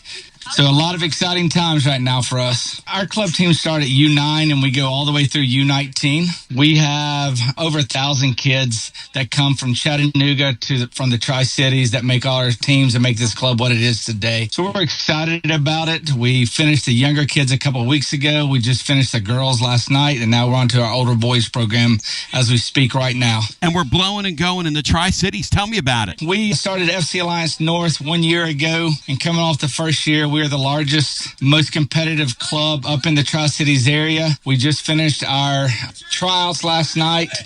Looks like right now we will be well over 400 kids for the upcoming season. So great things happening up there. We've put our boys into some really good regional leagues. So we're excited about what the future holds for them and also our girls programs. If you want more information, check them out at fcallianceknox.org. That's fcallianceknox.org. Chad Stockton, keep growing the beautiful game here in East Tennessee. Absolutely. Thanks, Tony. Hi, I'm Jim Simpson, owner of Simpson Meats. When's the last time you grilled a really good burger or steak? One your friends still talk about. Our goal at Simpson Meats is to make that happen every time you have a cookout. All of our cuts of meats, steaks, burgers, briskets, and pork are always fresh, flavorful, and sustainably sourced. We are family owned, so we know the importance of knowing how and where your food is raised. We have been putting quality first since 1888. Visit our butcher shop off Lovell Road or online at simpsonmeats.com. Listen up, baseball fans. It's time to step up to the plate and get some new Tennessee gear from Alumni Hall. Don't you dare swing and miss by shopping elsewhere. Alumni Hall has the best selection, top brands for you to choose from. Shop in store, 3 Knoxville locations, or Bristol or Murfreesboro. Anytime, online, anywhere in the world at alumnihall.com. Come grab your Tennessee baseball jerseys. Incredible Oh, Coach Vitello's jersey, hats, decals, t-shirts, and so much more. Earn $10 in rewards for every $150 spent. Shop Alumni Hall, your ultimate Tennessee shopping destination. Go Vols from Alumni Hall. Tony Basilio along with the great Mark Griffin. And we're here to talk about our friends at Performance Medicine. And Griff, their slogan, stay educated, stay healthy. That's you. Wow, I really like to think that, Tony, and I'd like to give Dr. Rogers a lot of credit because I definitely want to stay educated and healthy, and knowing that he's putting the time and effort in to make sure of my care, I want to encourage your listeners to put the time to learn and become educated and get to know Dr. Rogers and see if it can help with your health as well. And there's a really, really easy way to do that. In fact, they've got their own YouTube channel. You can see Dr. Rogers for himself with his staff. It's called The Performance Medicine Show over at the Performance Medicine channel over on YouTube. Also, more information at performancemedicine.net. To our friends in North Knoxville, a brand new location over in Fountain City, now accepting patients. So many ways to reach Dr. Rogers. And like they say, stay educated, stay healthy. Performance Medicine, online, performancemedicine.net. TB here for Cedar Bluff Plumbing, a live and local company that's been serving our area for over 32 years and counting because every customer counts, and I mean, no job is too small. Cedar Bluff Plumbing just voted #1 by City View magazine because multiple plumbing experts are on call to serve all your plumbing needs. Chances are there'll be a plumber in your area when you call, and they won't send some salesman to your house. You're going to get a high character, trustworthy, highly trained plumber who will serve you. Not like some of these guys that look like they came off the set of America's Most Wanted. Cedar Bluff Plumbing is Basilio tested and approved and will go the extra mile for you because Chucky Mack is a servant of the people and my consigliere to the throne, celebrating over 32 years of serving living volunteers. Cedar Bluff Plumbing. Call 588-4448. That's 588-4448. Cedar Bluff Plumbing. Attention Vol fans, are you tired of complicated, clunky fleet technology that makes your job harder? Say goodbye to frustration and hello to Connexial, your hometown partner in logistics. It's time to rev up your operations with next level fleet management from Connexial. Connexial is here to keep your business on track with technology that works as hard as you do. Our game-changing ELD gives you more than just hours of service. With AI-powered dash cameras and real-time asset tracking, you'll have eyes on the road, cargo, and your fleet from anywhere, anytime. And the best part, our friendly US-based customer support team is just one phone call away. No more long wait times or frustrating tech talk. Just real people with real solutions. With Connexial, you get a professional team you can trust and easy-to-use products that keep you on the road. What do you say, Tony? I'm ready. Make the smart move and call Connexial today. 865-888-6920. Learn more at Connexial.com. That's Konexial.com. Drive life with Connexial and go Vols.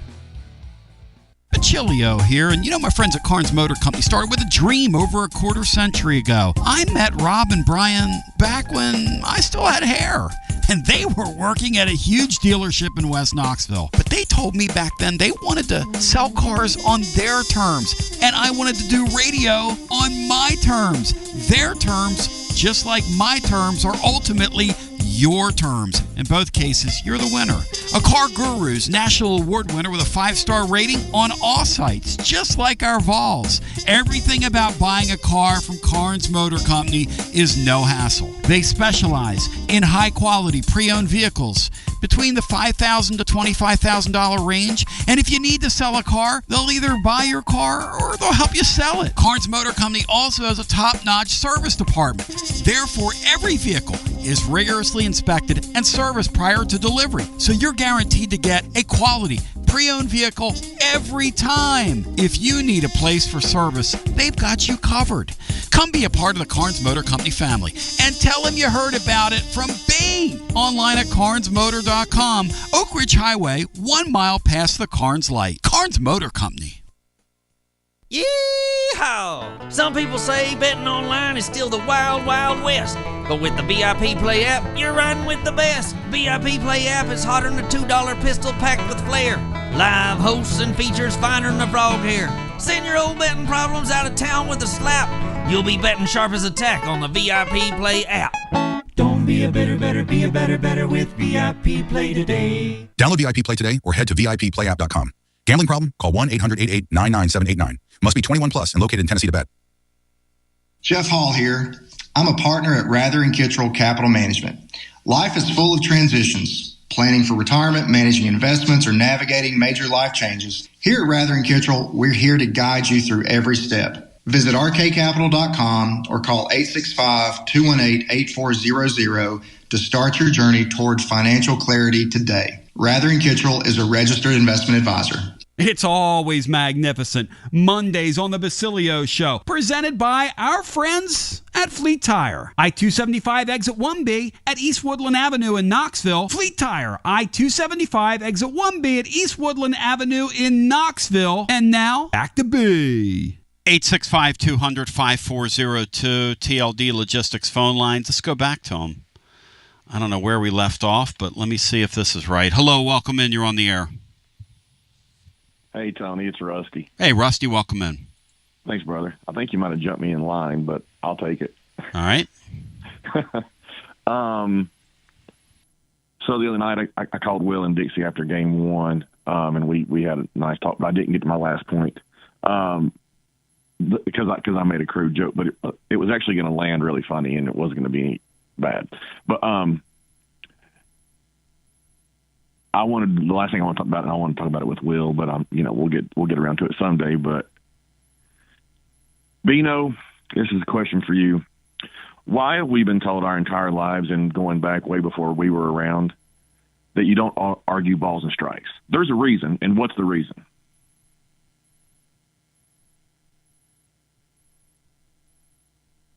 I think the original reason was that no one's in a position to argue balls and strikes with the exception of the umpire. That was their side of it anyway. And it's probably the hardest thing to judge in sports. A ball that's constantly moving at 100 or between 80 and 100 miles an hour. It's got break on it. You can't exactly see around the catcher just right. Batters are different heights. There's a billion reasons why it's so hard to judge balls and strikes. So it's like we all agree that you're not supposed to argue them. It's extremely hard to do, to judge. What are we doing? Why do we keep letting these guys who are part-time employees judge this when we have technology that we can put an earpiece in his daggone ear? He can get a ding if it hits the strike zone, and he gets a silent if it does it. And if he gets the ding in his ear, he raises his hand and says strike one. He says if the guy checks his swing, he says if the guy swings. He still judges everything else. He makes the call in real time, but he gets a ding if it hits the strike zone, and he doesn't if it's not a strike. And the game moves faster. You can't argue with it anymore because we have the technology now. It's doing it in real time, telling us whether the ball hit the strike zone or not. And it's consistent that way, and we take these guys who aren't very good at their jobs from having to judge the hardest thing in sports. Bino, you for that or against that? Tony, I've come to the point where I'm for the electronic strike zone, but it does take out a huge part of what's been the history of baseball. But it was a bad part. That's probably right. Some of it was bad, yeah. Mm-hmm. Umpires making bad calls. Coaches running out of dugouts and kicking dirt on the plate, and all that wasted time. I love that stuff. Where we could be playing ball, it was a bad part. Earl Weaver, Bino, Billy Martin, going back for seconds. Billy Martin, when he used to go back for seconds, Beanstar, used to bump them, push them, shove them. Some guys have spit on umps in the past. I'm kind of for that kind of thing. Yeah, it's it'll be different, but no, I'm for the electronic strike zone now. I hope it turns out better than replay. There'll be a missed tag they can argue about. There'll still be times we can get it, but it'll eliminate the balls and strike stuff because that stuff's just silly, arguing those calls. I mean, it's wasted time. When we think wasted time is changing a pitcher between every batter, and it is. But the game's too long because we got jawing going on over did that ball catch the black of the plate. Interesting point. Also, why, again, are umpires interjecting themselves? I'm not sure which way to say that. Getting involved between two players when they're mouthing under their breaths, walking away from each other, and there's no chance of them actually getting into an altercation. Yet, when you got one with the camera in his face going ballistic, they're not getting involved with that one. Are they looking for the more subtle stuff because they feel that's when the really bad words are going to come out, but they're not worried about it if you're just throwing F-bombs out over and over and over again, 2 feet from the chalk line, 10 feet from the player, where it could have really turned. If Andrew Fisher didn't have his head, it could have got real ugly. Fisher could have sprinted at him, and we would have had benches clearing and like 10 guys thrown out on each team if Fisher wouldn't have behaved like an adult, which is amazing to see because I love that kid because he behaves like a kid and it's beautiful. But if he had not have, where would that have went? And the umpires weren't even paying attention. Well, I mean, they warned both sides. I mean, you say they weren't paying it. What do you mean? I mean, they warned. Well, Ben McKee immediately says, after it happened, the umpires just warned both dugouts, gave warnings to both dugouts for something they did not even see. They had a meeting about it after because somebody told them it happened. No, I mean, obviously they saw it. Rusty, what do you mean they didn't see it? I'm just going by Ben's word. That doesn't make any sense, Rusty. Everybody in the stadium, and I love Ben, but everybody in the stadium saw that. What do you mean they didn't see it? Ben, according to the Rusty, again, we're going to do this one more time. Everybody saw that kid yell at him. All the umpires saw that. Who really saw it was the cameraman. No, everybody saw it, Rusty. Of course. Rusty, he had 3 teammates grab him. His manager got him out of the game. Obviously, everybody saw it. Rusty, come on. I know. Here's the point. Here's the Rusty. Peebles never, ever should have been ejected for what he was ejected for. He was not addressing the umpire. Of course. The catcher spoke to him first. He was walking away. If you don't eject him there, then there's not the inconsistency that you're talking. I don't believe either was an ejectable offense. I think the warning should have gone to Arkansas and not to Tennessee in the second. Nothing should have happened to Peebles. Nothing. Right. And nothing should have happened to that kid on Saturday. Let the kids play. Right. He struck out Fisher the previous at bat and FU'd him into the dugout, but it was more subtle, at least. The camera caught it clearly, but he was saying stuff to Fisher in that one, telling him to go sit his, blankety blank blank. But that one, definitely, no big deal. I didn't even have a problem with it because, Fisher was spit on the pitch literally, to make a point earlier in that strikeout at bat.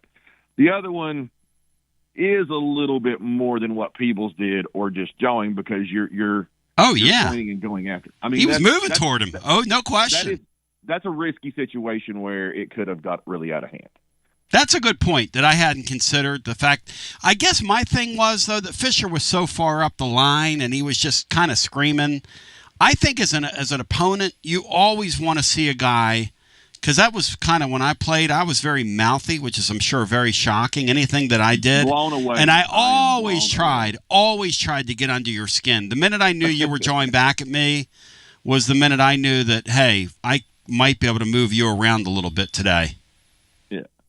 Well, it would have been fun, though, if Fisher would have took off like George Brett out of the dugout back in the day. If Fisher would have took off in a full sprint when he saw that, it would have been a scene. Now, it would have been interesting because both teams would have been playing the next day with a bunch of guys we don't know their names. Yeah, we love wrestling. And Rusty, I appreciate you. I think that the stuff about that he didn't see it just because somebody tweeted that, and I love Ben McKee, but obviously he didn't mean that the umpires didn't see that. Everybody in the stadium saw the kid screaming at that kid. I mean, and I think Ben's incredible. His baseball coverage is insane. But there you go. 865-200-5402. If you want to get in the hunt and in the mix with us today on the program. Hello and welcome in. You're on the air. Hey, guys. Dave. Hey, Dave. Welcome in. The thing with Tony, I kind of compare Tony, his other fan bases think he's cocky and he's an asshole. Well, that was kind of the same deal with when Steve Spurrier was at Florida, and the reason I compare them both is that their players played with confidence that their coach had, and it rubbed off on the players. And I don't think he's changed. I think he was a little subdued this year, but that's all right. I don't think it's changed. I just think I think he got the max out of this team this year, Tony. And no doubt about it. And they didn't have a Sunday starter. I mean, they just, I think he got the. He got the max out of this team. I don't think he needs to change a bit. And it'd be one thing if they were doing the antics and all this stuff. If they were having off-field issues too, then we might have a problem. But I don't remember Steve Spurrier's football teams having off-field issues. I know the next idiot, the guy that's at Ohio State. Yep. His teams had off-field issues. The problem, the thing about Tennessee is that when you're that confident and your coach is that confident, you're going to play the heel role. But I think that analogy with him and Spurrier is really good because Spurrier was really innovative. Tony's really innovative with a lot of things they're doing. And both guys look for a certain type of competitor, too. Those Florida teams that we used to go against in the 90s, they didn't always have the biggest, fastest, strongest guy, but they always had enough of those guys. And then they would take, quarterbacks that were just guys, and they would go out and beat yours. That's kind of it's a similar thing, I think. How many times did we go into that game against Florida back then when we had better talent? Several times. Yep. And we lost. And I just think that Tony is that type, and I don't think he needs to change. And if they were having off-field issues, then that'd be a different story. But they're not having that. I think it's a great comparison, Bino. Don't you, Tony and Spurrier? Let me throw something in here, though. I think, Spurrier was more. He was more like Lane is in that he would intentionally gig the other teams. Maybe I'm looking at it through orange-colored glasses, but I don't see Tony V do that. No, he doesn't do that. Matter of fact, he's self-deprecating. He's generally very, when he's interviewed, he's very complimentary of the other teams. I really don't understand the hatred of him outside of here, other than the fact he's just jumped into that elite class quicker than people think he deserves to be there. That's a really good point, Bino. And Spurrier did the same thing. He went from Duke. Yeah, you're right. And then boom, 1990, he was at Florida, and all of a sudden they were bam. They were that good, that quick. And I'm not just saying that he digs at people. I'm talking about if you read the message boards, and I can remember back when Spurrier was the coach of Florida, everybody thought he was an asshole. But if you read the message boards today, everybody thinks that, I wouldn't want him to be our coach. He's an asshole, So I'm talking about Tony Vitello. So I think it's that's my comparison of the two. Yeah, I don't think Bino might have talked me back into the ledge because I know Spurrier used to call, and Dave, I appreciate you. I think that Spurrier used to call Adams in the off season, and I'll let Adams say, "Hey, let's write an article. What are we gonna say?" That's just how Spurrier is. And Lane uses social media that way now. Lane keeps his name alive on Twitter. He just likes to exacerbate, or what do we call this now, Brian? It's trolling. Lane's Twitter troll. X-troll. He's an X-troll. Not an X-troll, but not an EX-troll, but an X-troll. He's like an X-troll. Yeah, that's right. I mean, he's still out there doing it on X. Yes. So we come back on the other side. 865-200-5402. More of the fun and frivolity on a Monday after this. Whether it's baseball, football, softball, church groups, or schools, if you're raising money, do it with locally roasted Grade A Grounds coffee. I'm Billy Miller, a Vol alum and Knoxville native. You keep 40% of sales, and we donate 5% back to our East Tennessee community. Get started today by visiting our website at gradeagrounds.com. If you haven't been to the brand new Covenant Health Park yet, what are you waiting for? There's so many incredible promotions still to come. First, you asked for it, so you got it. All You Can Eat Wednesdays is back. And how about Thirsty Thursdays with half-off draft beers? Or maybe Smokey's Version Night, 4th of July, Pete the Cat Day, or Christmas in July. Check out all the great upcoming promotions at SmokiesBaseball.com and grab your tickets now.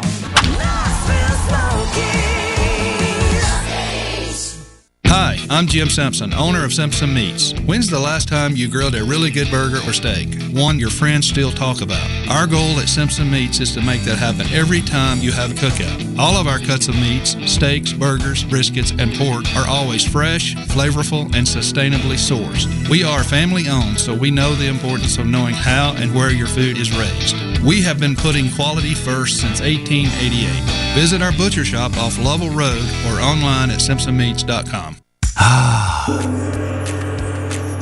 Peace of mind is priceless, especially when it comes to your home safety and your family's comfort. That's why the pros at Pipe Wrench Plumbing, Heating, and Cooling created the Peace of Mind Maintenance Plan. Preventative maintenance for HVAC and plumbing is like changing your vehicle's oil, and experts recommend scheduling regular system checks to keep everything running smoothly. With Peace of Mind, you can safeguard your home from unexpected costly breakdowns and repairs. You'll get tons of benefits, including full system checks on HVAC and plumbing systems, water heater flushes, sewer camera inspection, 10% automatic discount on repairs, priority bookings, no service fees, and much more. Monthly service plans are as low as $20.25 per month, and total annual services are valued at over $1,500. Call Pipe Wrench at 865-264-8090 or book online at pipewrench.com to sign up or schedule your appointment today. And as always, same-day service guaranteed or the visit is free.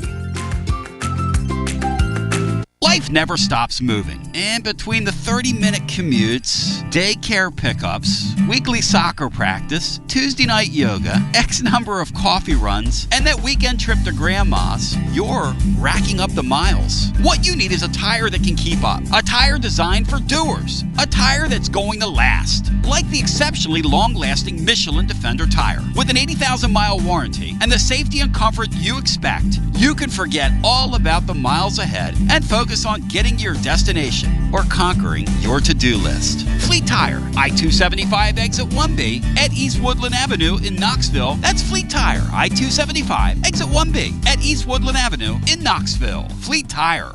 Basilio here for Budget Transmissions. TGMD, the great Matt Dixon, took his Ford Escape to budget, and like our gold bullet back in the day, it was a total mess. And now, Matt's back in the game. He's got a new transmission, axle, wheel bearing, both radiator hoses, engine mounts, coolant hoses. I mean, his Ford Escape was about to escape to the junkyard, but he didn't begrudge it. He took it to budget, and now he's on his way back to Omaha. Budget Transmissions. Over 30 years in business, conveniently located in Bearden. All extended service contracts are honored.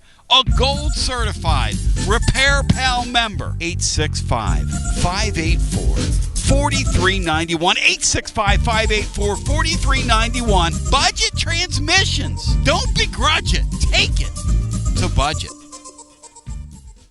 Hi there, Basilio crew. Jennifer Morris here with Keller Williams Realty. If you're thinking about selling your home, I've got good news for you. The East Tennessee and Knoxville areas are projected to have another strong year. I'll be happy to talk with you about the latest and greatest info you need. So give me a call at 865-694-5904 or contact me at nextmovesmokymountains.com. Hope to hear from you soon, and go Vols. Tony B here with the great Zakai Ziegler for Advent. Hey, whoa. Tony, I got this. Hey, Tennessee, it's Easy here. Next time you have an electric issue at your home or business, call my friends at Advent Electric. With offices in Knoxville and Nashville, it's Mama's Easy approved. You heard it from the most electrifying player in the league. Call the service professionals at Advent Electric, 865-588-0631. Online, adventelectric.com. Tell them ZZ sent you. It's always magnificent. Mondays on the Basilio Show, presented by our friends at Fleet Tire. I-275 exit 1B at East Woodland Avenue in Knoxville. Fleet Tire, I-275 exit 1B at East Woodland Avenue in Knoxville. And now, back to Biddy. We're going to go back to the bitty telephone. Before we do that, though, which shout out to the great Will Heflin on Garza Law extra innings. We put that one to bed. Brian, I'd say we had a pretty successful season in all the sports. There's not another fan base across the land. Somebody's getting ready to take our trophy, which I don't know if we can have World Championship Wednesdays next year. We still can be lame duck champs for another 2 weeks, Tony. Well, okay. So let's enjoy it and soak that in. And, yeah, you made the college football playoff. Okay. You made the men's and women's Sweet 16 in basketball, and you made the Final Four in softball. And I got to the Elite Eight baseball. I think a lot of other schools around the country would kill for that kind of success across the board. I got to the Elite Eight in hoops there, big boy. And by the way, Tennessee and Houston are supposed to play in this event in Vegas. That is if, in fact, that event's legal now under the current paradigm, which we'll talk about later on today in a YouTube video. Set your... What's the word? Set your notifications. Probably doing that sometime this afternoon, I would think. But let's, without further ado, jump back to our phones. Jump back, Jack. And we'll get our next call in on a day where we will do some TLD logistics overdrive overtime because all lines are jammed, and that's how we roll here. And that's where we do a little extra time overtime here over at tclub.team, where today Orange Throat filed. Matt Dixon filed from Fayetteville. Brian Hartman's going to have some thoughts as well tomorrow. I'll have some stuff. We're also going to do another Tennessee basketball this week. Hoops check-in. They're allowed to work out with the guys through the month of June. And we're also going to try to get you some football odds and ends and nuggets as well. Congratulations to Marion Hobby, who comes back to Knoxville, a guy that was on campus when I was, a guy that was an integral part of the national championship run as well with Clemson over there when they had Dan Brooks, and they went on a run there.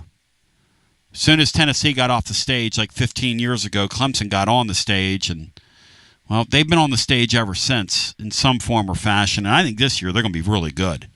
So Klubnik guys going to come together.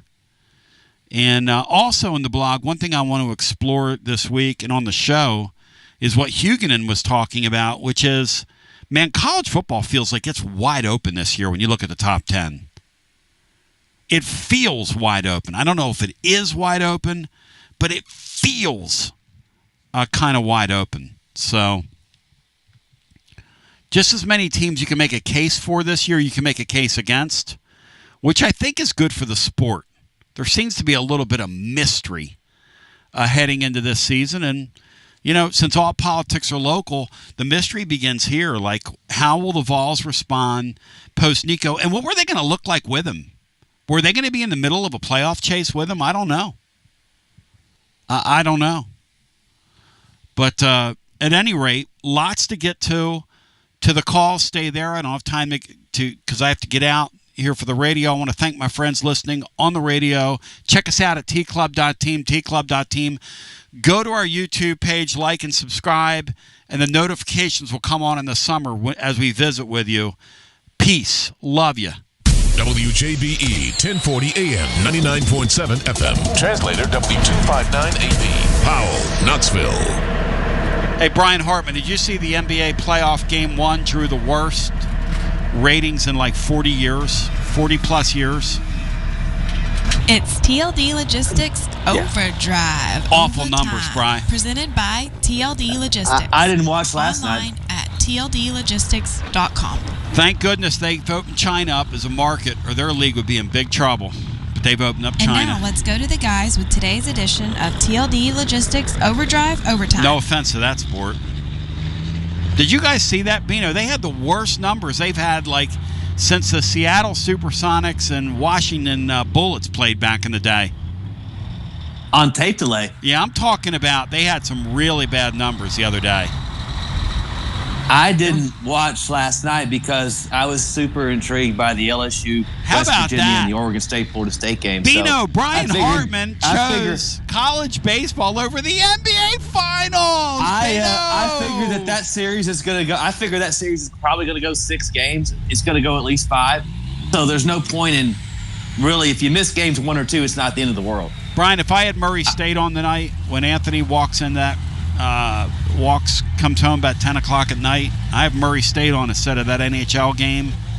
He's liable to slap the fire out of his father for the first time in his adult life, and I'm not so sure he wouldn't be right in doing so. He would slap the hell out of me, too, because that's what I'll have on. How about you, Bino, Jeff? You watching it tonight? Watching what tonight, Tony? Whatever.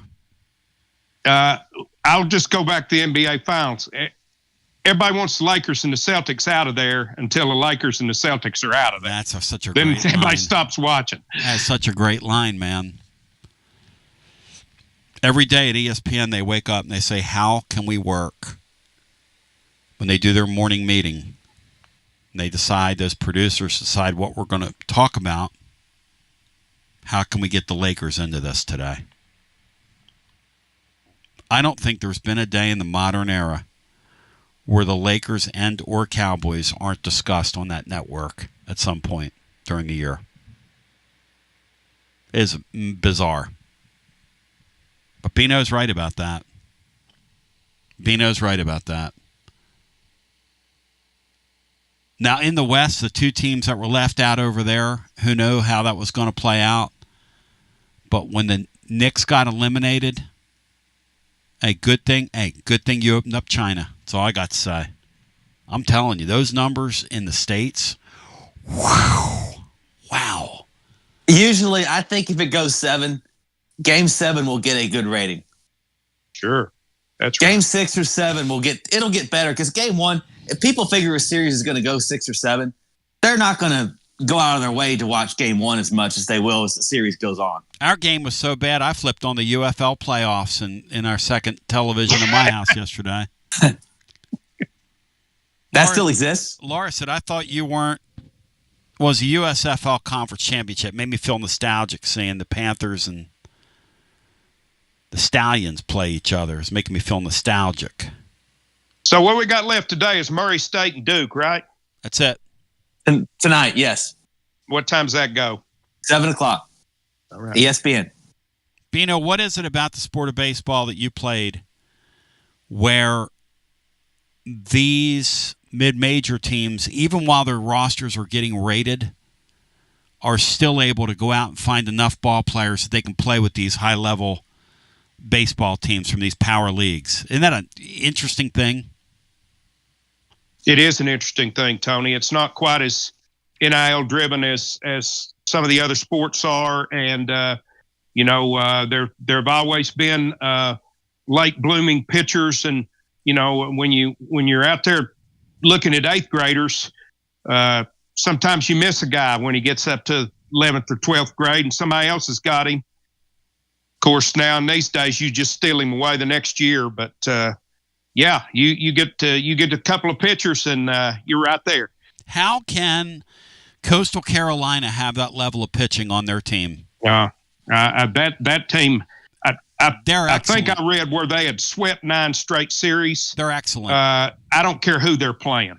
If they've won 27, 30 baseball games in a row, they're dang good. And Chris Burke, if you're listening, why would you have them play Auburn in like a 9:30. The game started like 10 o'clock at night, didn't end until like 2 o'clock in the morning. And then they had to turn around. They had to turn around within the next 12 hours, Bino, and play each other. And Auburn was out of that tournament so quickly, and it made your head spin. You know, the last time Coastal made the College World Series in 2016, they won the whole thing. You know who they beat in the best of three? Who that? The team the program they got to face first this year, Arizona. I love, Brian, when you could dig stuff up. You like when Brian digs stuff like that up, Bino? Because that's exactly what I was thinking. Arizona. Here we go again. Bino, is that what you were thinking, Bino? Brian doesn't have to dig it up. He just remembers it. I'm the one that have to dig it up. Let's go to the phone lines and get our next call in on a day where it is absolutely incredible. Ladies and gentlemen, boys and girls, children of all ages. Hello and welcome in. You're on the air. It's TLD Logistics Overdrive Overtime. Hi. Tony, Bino, it's Bobby. Hey, welcome in, buddy. Hey, I'm sorry to not say hey as much on Friday there, Tone, but it was good to see you guys even briefly. Oh, yeah, it's awesome. And good to see caller Jana there from everything she's been through in the last month or so with her husband. That was really sweet. Wanted to just one negative from yesterday, and everybody's already said it, but how do you pull your ace who's only at 75 pitches? So here's a question, just logistically.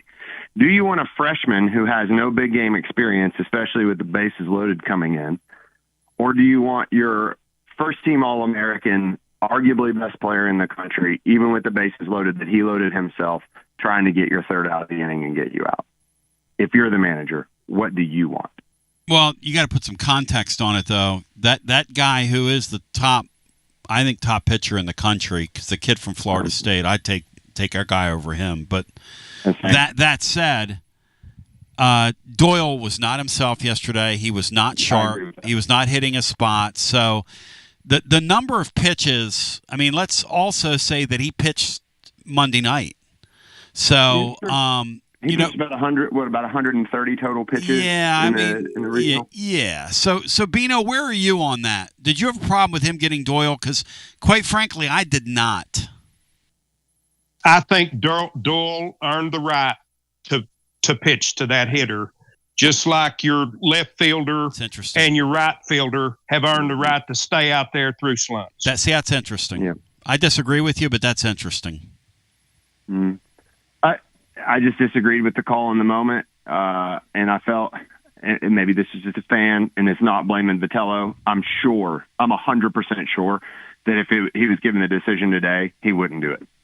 But I just felt like it was a little waving the white flag in the moment. That's what I felt like, and I felt like the team at that moment kind of felt the same way, because from then on it was just, obviously they gave up a grand slam that inning, but it was just like, meh, well. They looked flat yesterday, the whole day. Liam Doyle had been telegraphing his pitches in the Texas game and the game before that, and even the Miami game. I believe it was the Miami coach that told him that after the game. Hella good on that coach to actually tell a kid, hey, you're tipping your pitches. We know we're out of the tournament or whatever, but you're tipping your pitches.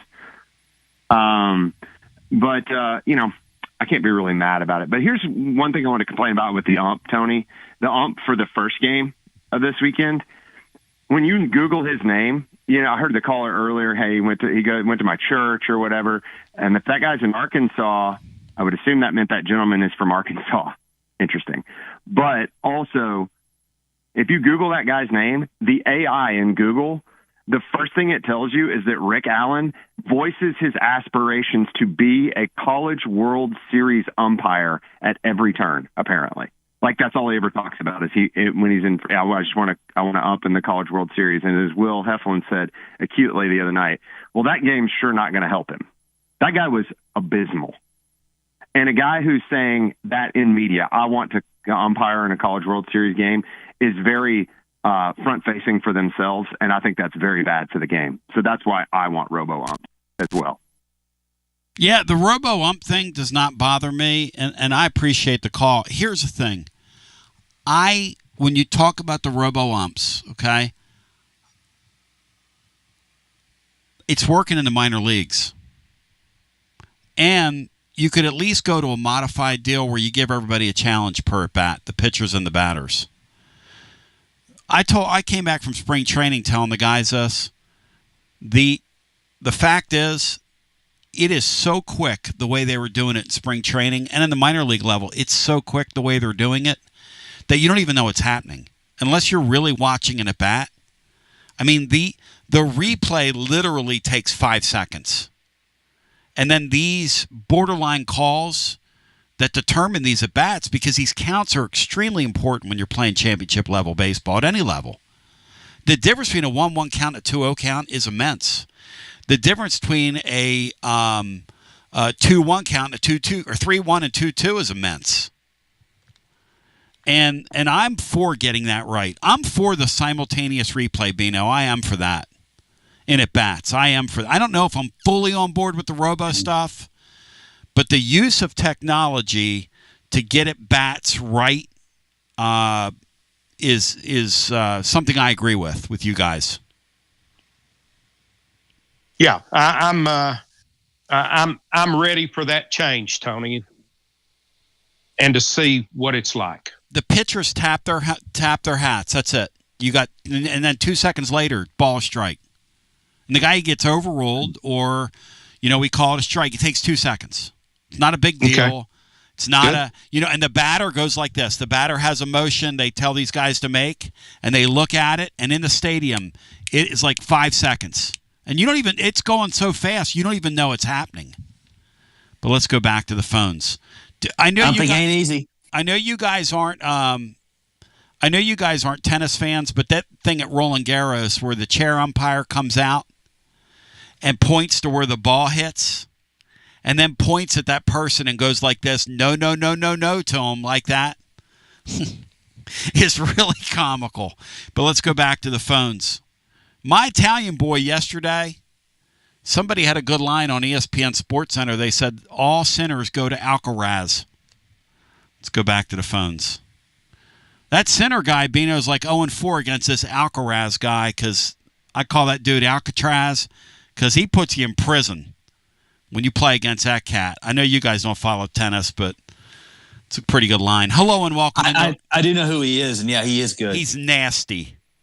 Because the center guy's nasty unless he's on the court against him. Isn't the center guy's real name Senior, Bino? Isn't that how we say it in Italian? Senior? Tony, I have no idea. We need a tennis player whose name starts with Saint. Bino, you're in Rome. Saint. Bino, you're in Rome. Hello and welcome into our next call. You're on the air. Hey, Tony, Greg here. How you doing? Greg, welcome in. Hey, first of all, my man, I'm sitting here and I'm watching the DVR in NHRA Thunder Valley Nationals. Let's go. I had no idea that Rice fans. Top fuel vending cars going 335 miles per hour. I had no idea that Thunder Valley was running this weekend. God, man, I love it up there. Hey, Greg, I used to go there when it was an IHRA track, big boy, before Bruton Smith bought it. I was back there in the golden oldie days of Mark Oswald and the Candies and Hughes team. Big Daddy Don Garlett, Shirley Muldowney. Come on, big boy. Yeah. But my point is, I want to compliment you in telling you that to start out my conversation with you. I'm listening to you, and I'm watching the replay, and I'm fast-forwarding through the commercials. But anyway, I just wanted to make a mark to you. I don't think maybe sometimes you might a little bit take for granted what you've done, brother. I've been in broadcasting a long time. There's not many guys in Nashville that I will click on every day to see what's going on, because you're different than everybody. I know what you're going to give us. I know what you've given me every time I've turned you on in the last several years. I've been listening to you. But I just wanted to compliment you and your guys, Brian, Matt, Bino, I love all of you guys.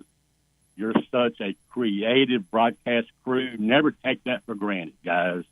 You got people that really do love what you do, and I'm one of them. And I just God, that's sweet of you. That. Isn't that sweet of him, Bino? Thank you very much, Greg. Appreciate that. Well, you're very welcome. I've been in the broadcasting a long time, my friend. I'm doing my YouTube stuff now with sports. Yep. My first love.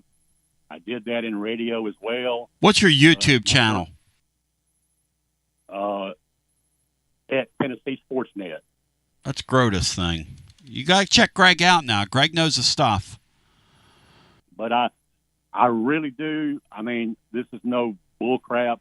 I really do love what you guys do on the airwaves.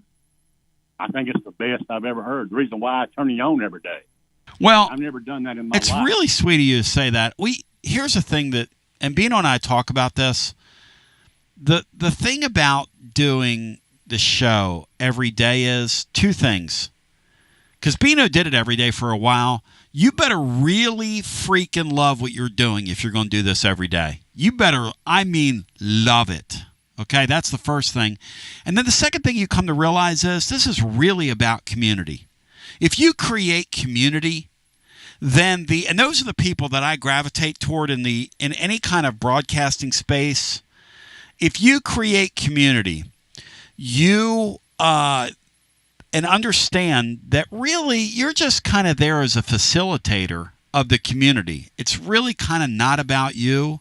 I know I kind of joke around about a lot, that I have the power of the button, the power of this, the power of that. Greg, the truth is, when we get to do what we do, we really have the power to kind of make things better, which, and then we get to laugh along the way, get to laugh, get to cry, get to embrace some friends, get to say goodbye to some friends. We've had a lot of things happen here down through the years here, but boy, what a blessing it's been. Thanks, man. You're watering my soul today, brother. I love that. Thank you.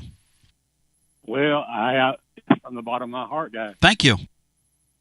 I love what you do, but I wanted to say a little bit about Tony Vitello, and everybody wants to.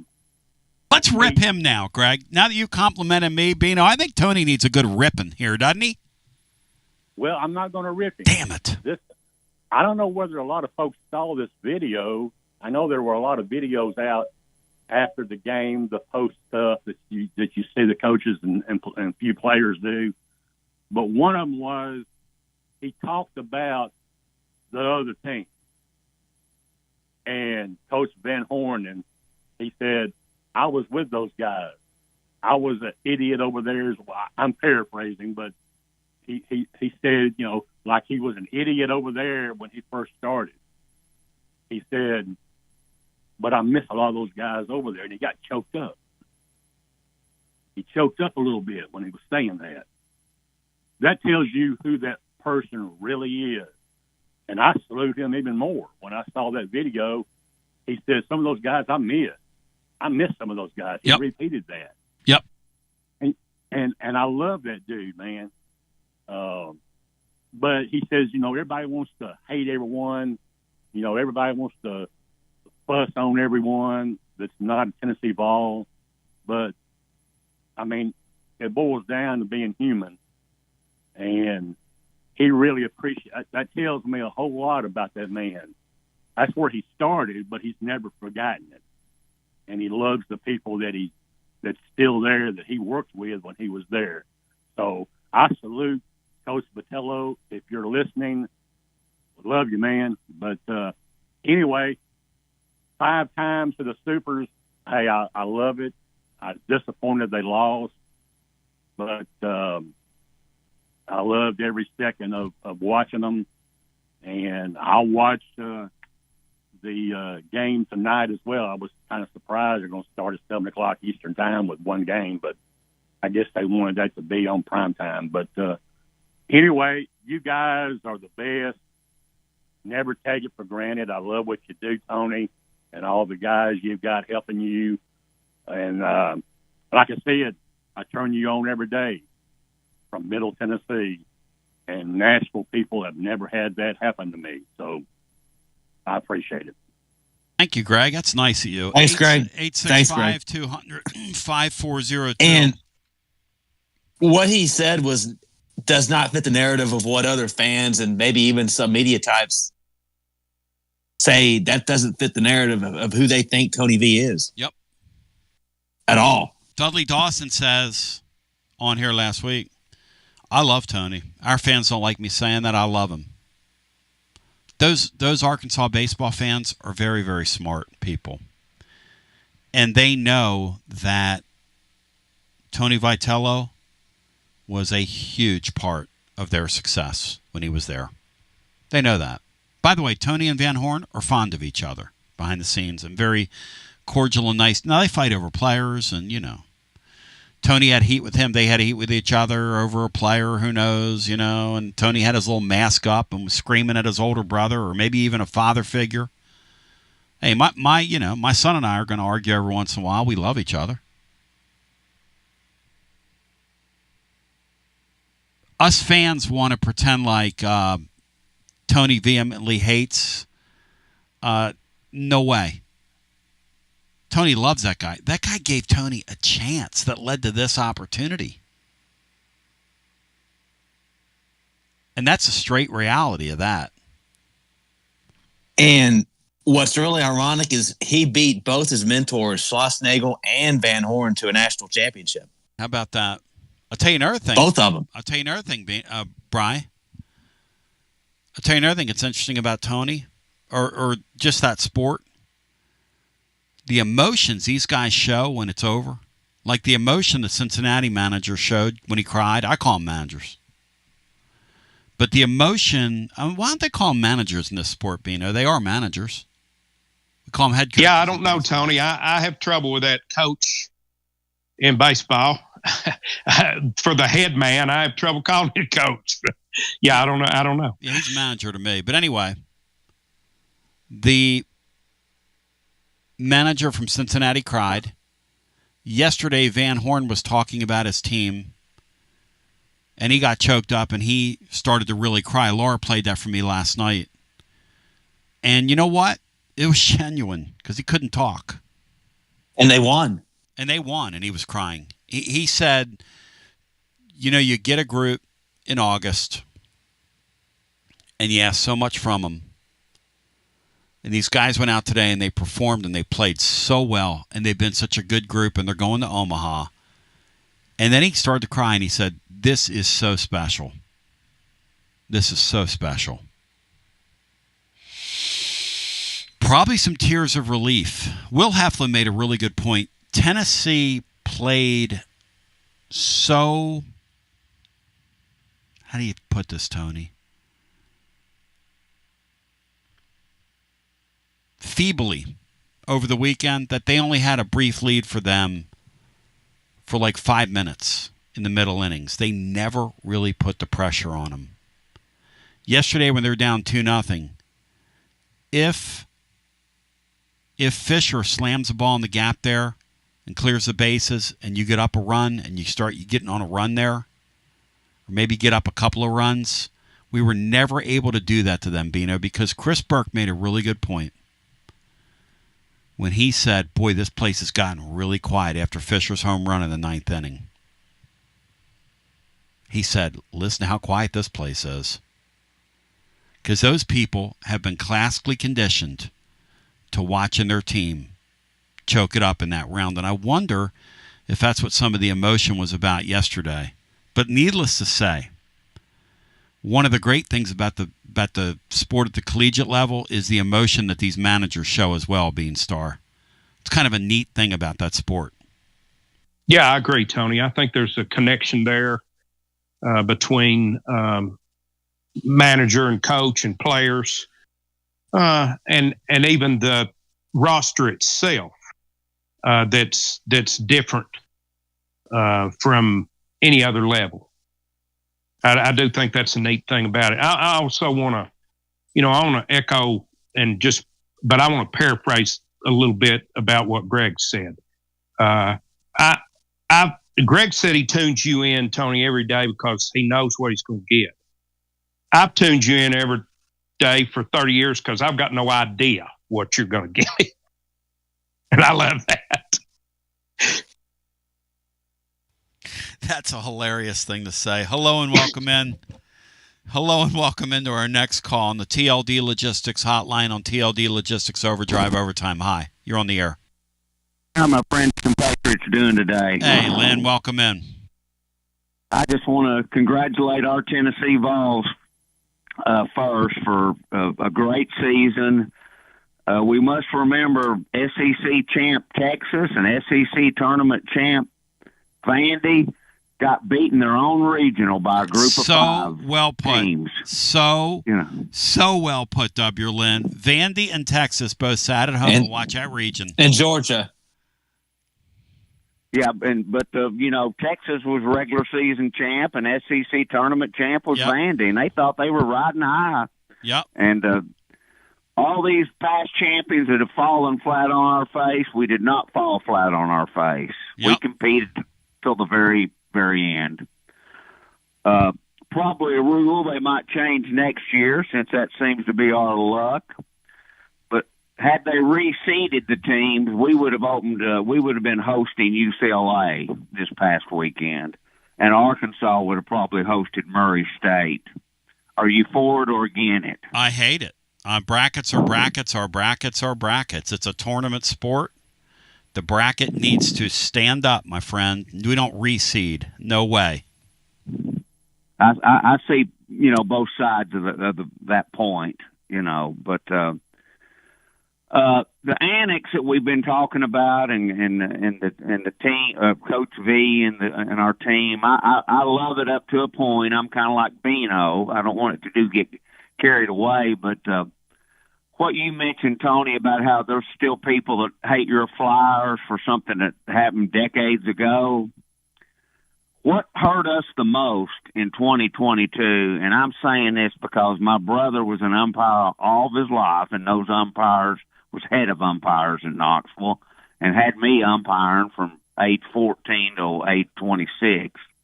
What hurt us in 22 was when Coach V bumped that umpire early in the year, and all my friends were making fun of it and saying, boy, we showed that guy. And I said, guys, you don't understand. Those umpires have a fraternity, and there's some umpires that are never going to forget that. And I guarantee you, if we're playing in the College World Series 10 years from now, there'll be some umpires still out there that remember that. Do you remember when all that happened? I do remember when that happened, W. Lynn, and I think the very worst umpires are the ones with the longest memory. I agree totally. And that's a shame, and I don't know if that had any effect on the umpire, but I do think it had an effect on the umpire when we played Notre Dame in the Super Regionals that year. I think it had an effect on that umpire that threw our best player and our best assistant coach out. But that's just the way it is. But I love our antics, and I can take it to a point. I don't want to flip a bird off while running around the base or anything like that. But I love it, Tony. I do like it. And you know how we got in trouble for having the McDonald's bags full of money, and I think that only lasted one game. That's where the Lady Vols got the idea. In their dugout, they throw paper money on the players when they come in after a home run. That came from the McDonald's bags deal. I don't know if y'all knew that or not. Hey, Bino, have you seen that where the Lady Vols, they put them in the middle? And it's almost like Pac-Man Jones making it rain on somebody in a club. It's one of the funniest things I've ever seen. Have you seen it, Bino?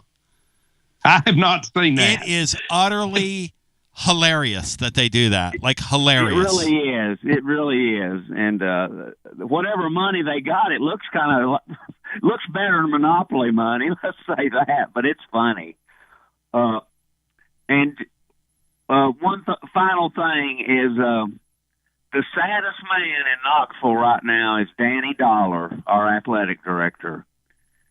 He had planned to line up 10 barges end to end on the Tennessee River for our championship parade, and he was going to charge fans $200 a piece to get on them, or you'd have had to dive in at Calhoun's and swim to the barges. He lost a way to make money, Tony.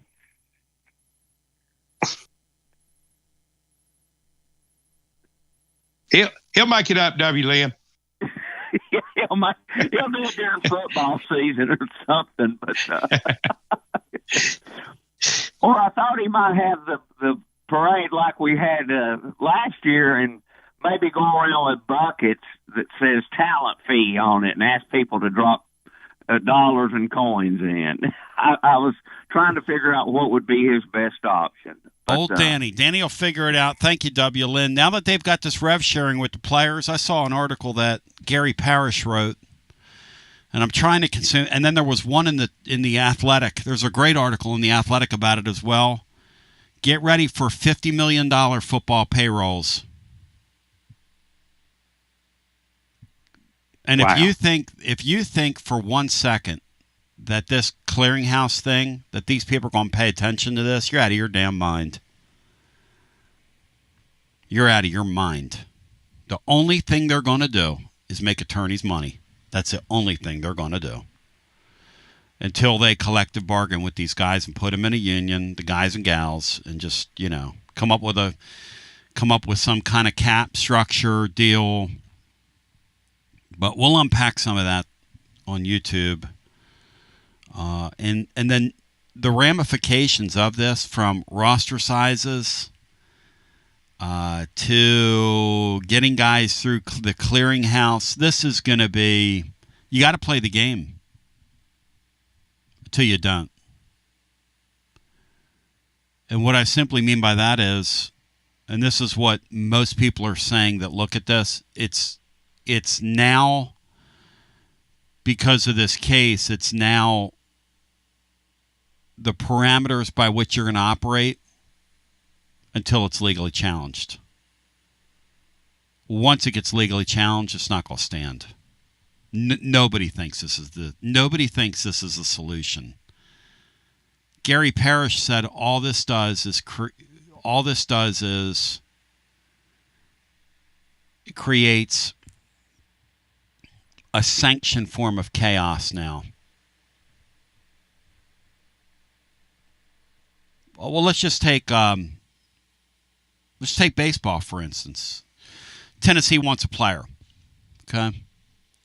Alabama wants a player. Florida wants a player. Vanderbilt wants a player. And the guy said, they say to the guy, well, at our school, we only have this much budget for you. Okay, fine. Then they say, what about that other till of money? The one over there that, I don't know, we can get you some endorsement deal, blah, blah, blah. No. You're going to take money and you're going to get it to that kid's family and you're going to funnel it to him. I'm not going through a clearinghouse. That's all they're doing, Bino. And then we're going to get into racketeering charges on these people, because they're setting up a system that's going to force boosters, fans, and coaches to now funnel huge, large sums of money under the table to people, which is what Gary Parrish said. It's going to be a total mess. So that's why, as much as I can on here, I'm going to focus on sports, because that's what we do. And we are going to talk about that stuff some and the ramifications of it. Like, one of the real-world ramifications are that Tony and the rest of his baseball colleagues are getting ready to make a bunch of mid-major baseball teams a whole lot better, Bino. A whole lot better. Because now they can only have 34 full scholarship players. Can't have rosters of... Can't have 60 guys hanging around campus anymore, Beanstar. And if you take those 19 guys at SEC, those 19 or 20 guys that SEC teams are stashing, times 16. I'm not a mathematizer, but how many guys is that? That's 320 players. You don't think those mid-major ranks, you don't think the Tennessee Techs of the world, the Middle Tennessees of the world, the East Tennessee States of the world want to get their hands on those 360 players, Bino? Shit. I know I pull for a Power 5, NIL fueled school. I say good. That is good. It's very good. I said to Tony, boy, 34 foot. He goes, what? Are you kidding? I was like, I'm sorry. I didn't know. My bad. Look, I don't blame those guys. They're used to having it both ways. Bring in 70 guys. I don't know what the number is now they can bring in the fall, but 34 is the number they got to get to. And they have till December. They have a cut down. They've got, and then at that point, but there's only a certain number they're allowed to start with now. Like the cops have been caught on their party. So the player stashing days for them are over. So, but again, how long is this system? Most people that I see, read, and talk to give this thing 365 days max to work. Because the first thing that's going to happen, well, a great test case is going to be this tournament in Vegas, which we'll talk about this later today. But this tournament in Vegas is going to happen, and they guarantee each team that appears out there $1 million is split among their roster. Now, the Duluth people, are they going to say, or Deloitte, whatever they call it, are they going to say, you can't do that now? Hey, the TV networks are tied into this.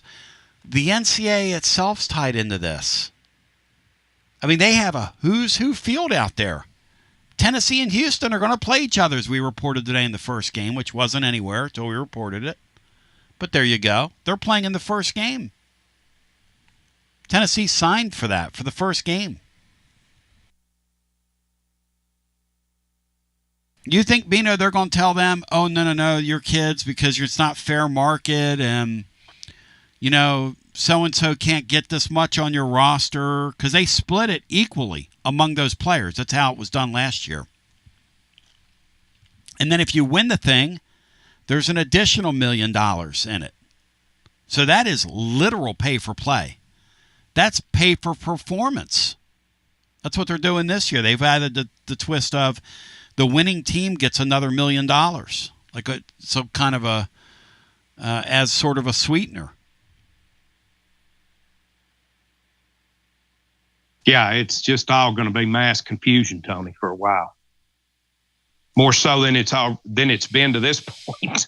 No doubt. And I've come to the belief, Bino, that if they let this thing linger long enough and they keep fans in,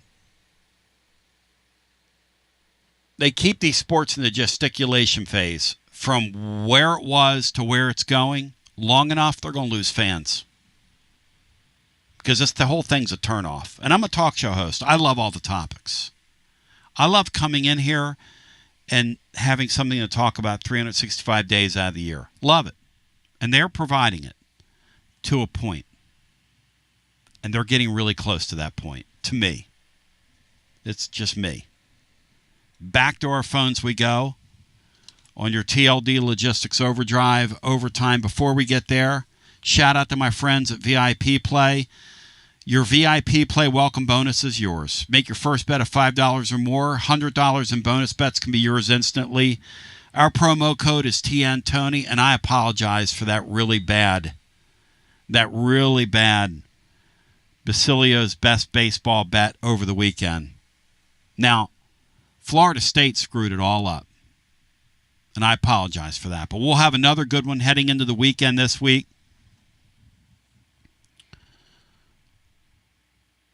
I had North Carolina getting out. Check. That was a failure. I had Florida State getting out. Check. That was a failure. And the Vols getting to 3 games. 0 for 3. But that doesn't mean you can be or have to be, because you go to VIP play, everybody's treated like a VIP. The VIP Players Club Sweepstakes. Every bet you make on VIP play gets you entries into the VIP Players Club Sweepstakes. You earn one entry per bet, one entry per every dollar you bet. 10 times the entries on parlays and same-game parlays. Contest ends on June 30.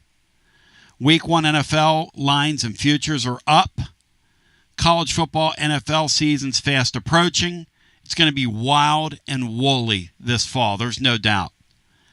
Also, Tennessee Vols, Tennessee Titans specials are live in the specials tab. And here's the other thing. When you start talking about what they're doing there, how about profit boost every day? 25% on Major League Baseball parlay, 3 picks or more. NBA playoff, no danger wager, 50% of your stake back if your bonus wager loses. Did you guys see where that game last night went off at it was like an 11-point line? Brian, that was a layup last night, that game at 11. You knew that team was going to get hammered from Indiana last night, Brian, didn't you? Yeah, sort of, and that's why I chose not to watch beyond the first quarter once the 2 9:00 baseball games started, because I knew what was going to happen. It wasn't going to be competitive. 20%, by the way. Major League NCAA, rather, 20% NCAA College World Series Baseball Tournament profit boost, 3 picks or more, and I'll have a CWS special parlay for you on Friday. Ladies and gentlemen, boys and girls, children of all age, live always at VIP Play, 200 leagues, numerous types of bets. Of course, we've got the U.S. Open this week. Shout out Mike Fidanza, who's up on the scene. It's unbelievable, Andy. If you have a gambling problem, 800-889-9789, 21 and over, located in the state of Tennessee to bet at VIP Play, where everybody's a VIP. Go ahead, Brian. I was just going to say Game 3 is what's going to be interesting, because Indiana gets to come back home, and they're actually a 4.5-point dog. So I think I like the Pacers getting 4.5 points at home. The team in Oklahoma is a lot more talented than they are. The only question is, are they too young to do it? Only question. Indiana deserves, their fans, that state deserves a championship. Oh, my God. They got to watch Bino's Colts, Bri. Especially in basketball, where in 49 states, it's just basketball. Back to our busy phones we go. Hello and welcome in. You're on the air. Yeah, that's the question, Tony. Will the Pacers get a championship first before Bino's Colts ever do again? I don't know. The Colts have won a championship, you simpleton. No, I meant again. Again. Who cares what you meant, Joshy boy? They won a championship. I'll tell you what. It's hard, man. We'll never win a championship again. It's the curse. I got an answer for you. No. What? No. Yeah. So, Tony, what do you think about this series between Edmonton and Florida? Who do you think is going to win, and how many games do you think it'll go? It's going to go 7 games. And to the uninitiated, and you've never seen a hockey game, tune that thing in tonight. I'm going to tell you what you're going to say. These are 2 teams that are playing absolutely their hardest. 2 teams with their best players playing the top of their game. Brad Marchand, who was added by Florida, might be the best midseason trade deadline acquisition I've seen in my lifetime in any sport. I'm talking about any sport. And Draisaitl and McDavid from Edmonton, you will watch this McDavid guy with the puck on his stick, and you will say to yourself, that does not look possible what he just did. A big guy that can move like that. The goaltending's been excellent. The hitting has been terrific. These are 2 teams absolutely at the peak of their powers. Josh, last year the series went 7 games. I don't see any reason why this thing will not go 7 games. I just don't see any reason why. I think it'll go 7 as well. And they might all go to overtime. I mean, it's just they're played on a razor's edge. These games are. The first 2 games go to overtime. Yep, it's incredible. It's incredible how good the hockey's been. Yeah. I got Florida in 7. What about you? Who you think wins? I think Edmonton's going to take this one, but I could see Florida three-peating, no doubt about it. Florida is just so damn special. And this Marchand guy, how can you bet against him? How can you bet against him? I agree. Hey, Tony, ever since we acquired Joey Aguilar in the portal, there's been some people who've liked the addition, and there's been a lot of other people who have not liked the addition. They think we have got worse with the addition to Aguilar. What do you guys think? Well, I think you did get worse because when you tell me that you've lost your quarterback in the spring, I don't care who you're plugging in. You're worse. Right. Watching them try to get this kid up to speed and how this is going to work, I'll tell you what I've heard early on Aguilar. Yeah. I've heard he's a really, really, really, really confident kid. Like, really confident kid. So, Joey Football doesn't. What I hear from him is Joey Football ain't afraid. Yeah. So, again, Bino, he kind of had that reputation when you watch him on tape. The guy that fits the ball, they're going to have to figure out a way. I think from the early returns, they're going to have to try to figure out a way to get a restrictor plate on this kid, Bino, because he's highly confident, Beanstar. Yeah, Joshy, I don't think there's any question that we traded down from a ceiling perspective and a overall talent perspective. Our hopes have to be that we get the Joey Aguilar from his first year at App State rather than from his second year. Right. And didn't he, I'm unaware in his first season at App, didn't he have like 20-something touchdown passes? He was excellent. Yeah, his numbers were really great. You know, one thing I wonder about him, guys, is why didn't he jump after that first year? Right. That's what I'm wondering too, yeah. Bino, have you thought about that? Why didn't a suitor come calling for him after he put up those video game-like numbers? No, it's a great question. I don't know. Yeah. Unless they did come and he just stayed there. But then why jump after year 2 if that's what you've done? Yeah, that's another interesting point. True, yeah. I guess UCLA was so desperate and they paid him $1 million, kind of like we did. You know, UCLA was so desperate and they paid him and we paid him, and I mean, good on the kid. Again, Tennessee will be a sentimental favorite for a lot of reasons for everybody associated with that sport because of what Nico's family did to them, which is really unprecedented. That's true. I don't ever remember, guys, that happening. Yeah. I don't ever remember a starting quarterback leaving somebody in the spring. Hey, Tony, yesterday, even though they got beat, they made it further than any team has ever did year after winning the national championship. Great season for the Tennessee Baseballs. And I especially want to give my applause to Hunter Ensley, Mr. Tennessee. He did everything for this university, and he gave his all for Tennessee. A true volunteer. Thank you, my brother. Yeah, one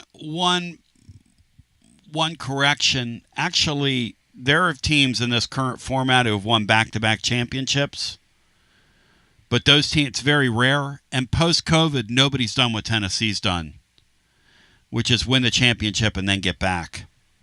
And one thing you're seeing post-COVID is the sport's a lot more wide open.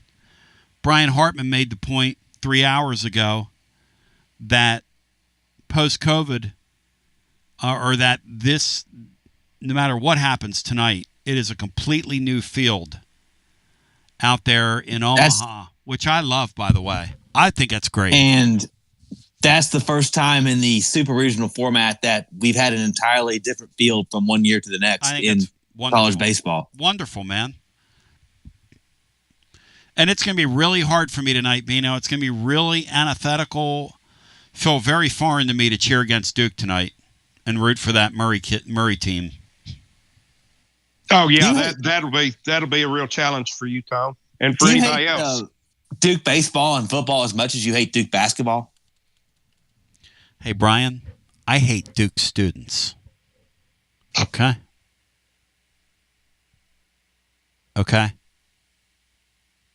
I hate the thought of Duke. Think about how Duke could go to the College World Series when North Carolina had the season they had and being a 5 overall seed. And it's Duke, who didn't even get to host a regional, getting to the College World Series the same year. You can't spell puke without ook. Okay? When I think about Duke, I think about taking some Dookie in my... Bino, you think I've been on the air too long? I'd say Laura's on her way down right now. Boys, it's been fun. Bino, any final thoughts here? Matt Dixon will be in here. He'll be back. We'll get a full download from him. Also, set the notifications on YouTube. Will be up later today. No, just Tony, thanks to you and Brian and Matt and Will for all you've done to make the baseball season even more fun. And so now we're going into summertime. Get you a little rest, Tony. Get you a little rest. I've been sleeping good last couple of days, so that's good. You know, this air, Bino, has the air been bothering you? Because it's really getting It's not good. It is not good. Not good. Yesterday I said, F this. I went to the park, and I did 10,000 steps, Bino, in that air. I came home last night. My ears were hurting so bad from it. I feel like a total wuss saying that into a microphone, but it has not been good. So, but so I just said, screw this. It was nice out yesterday. I had my guitar and I was walking, playing while I was out there. I wasn't bothering anybody. I was walking by myself, and I did about 10,000 steps, Beanstar. Walked for about 2.5 hours. It's good for you, right? Absolutely good for you. And then it rained on me while I was playing, and I just kept walking and playing, and with the rain coming down, it was very therapeutic. But man, it was, God, that air, dude. Is it those Canadian fires, or is it pollen, or what is it? It's a combo. It's the combo meal we got going out there right now. Well, and then the chemtrails, damn it. Bino, I love you. Love you, Bri. Hey, Bri, shoot me your full report and make it wordy.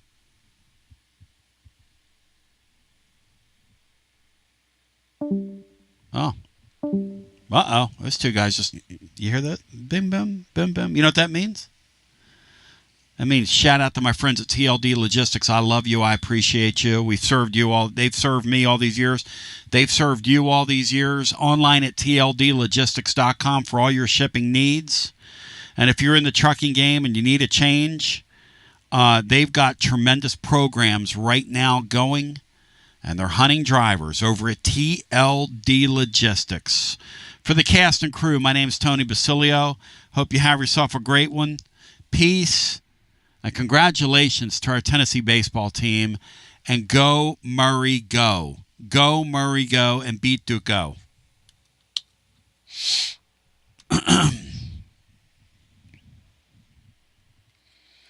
Yeah, my ears were like super full. And I'm trying not to take those little red pills. What are they called? Sudafed. They work, but I'm trying not to take them. Oh, man, I did a good nasal rinse today. Oh, it was beautiful. I'm not sure if it's helping, but... You know what a nasal rinse is like for me, y'all? With the size of my nostrils? It's like you taking a fire hose and unleashing it on something when your nostrils are the size of mine. Hey, it's a good thing I never developed a cocaine habit, because there's no telling how much of that stuff I could snort in one sitting, in one breath, quite frankly.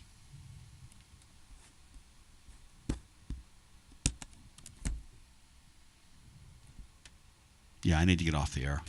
And generally speaking, last few years we've had baseball to talk about. Got kind of used to it. In fact, you know what? I got to put an intro in the beginning of this thing. You're going to hear me do a little radio magic. Ladies and gentlemen, boys and girls, children of all ages, because what happened was I didn't get to my device in time. So let's go ahead and do this. How do we recreate here? Let's try this. Let's try this, ladies and gentlemen, boys and girls, children of all ages. Don't tell anybody we did this, okay? WJBE 1040 AM 99.7 FM. Translator W259AB. Powell, Knoxville. Darn it, I forgot to have my... I'm letting you behind the curtain here. The Coiton. It's Coitons for you. Let's see here. Let's see here. All right, here we go. Okay, one more time. What happened? What's going on here? All right, hang on. What happened to... Oh. Damn you, Tony.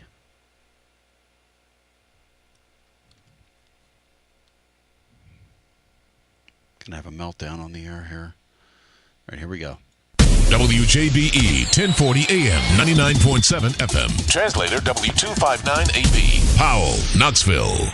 It's a great appreciation Monday as I welcome you in. My name's Tony Basilio. We're going to appreciate on Tennessee what they accomplished. Bino Jeff Henderson's here along with Brian Hartman. And look, I mean, you've got to give it up for these guys. Got to give it up for these guys. And you also have to just sort of, kind of look at the season for what it was. Try to make sense of the baseball season, which if you're consuming the show through the video, which is kind of what we put up on our video feed and then our also over at Twitter Spaces. But making sense of this means I greatly appreciate what this baseball team accomplished, and here we are.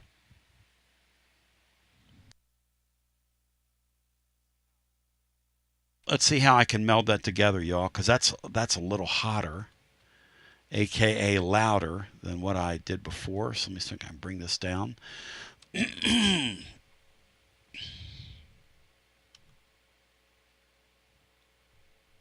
All right, let's see if this will meld together here.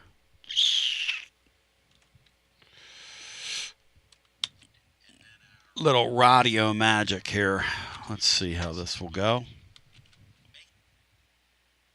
Greatly appreciate what this baseball team accomplished, and here we are. And generally speaking, last few years we've had baseball to talk about. Got kind of used to it. We've had baseball to talk about. And generally speaking, last few years means I greatly appreciate what this baseball team accomplished, and here we are. Appreciate what this baseball team accomplished. Generally speaking, last few years we've had baseball to talk about. Got kind of used to it. In fact, didn't want to believe it when it was happening, but believe it now. Believe that. Bino, Jeff Henderson, Brian Hartman, gents. Hope we're doing well today. Doing good, Tony. Glad to be here. I thought we would. I thought we would today try to make sense of Tennessee's baseball season. It seems like, and I could be wrong here, appropriately enough or not, it seems like the Tennessee baseball team that we saw on the field in 2025 is the one that showed up at Arkansas. Be the way I'd put it.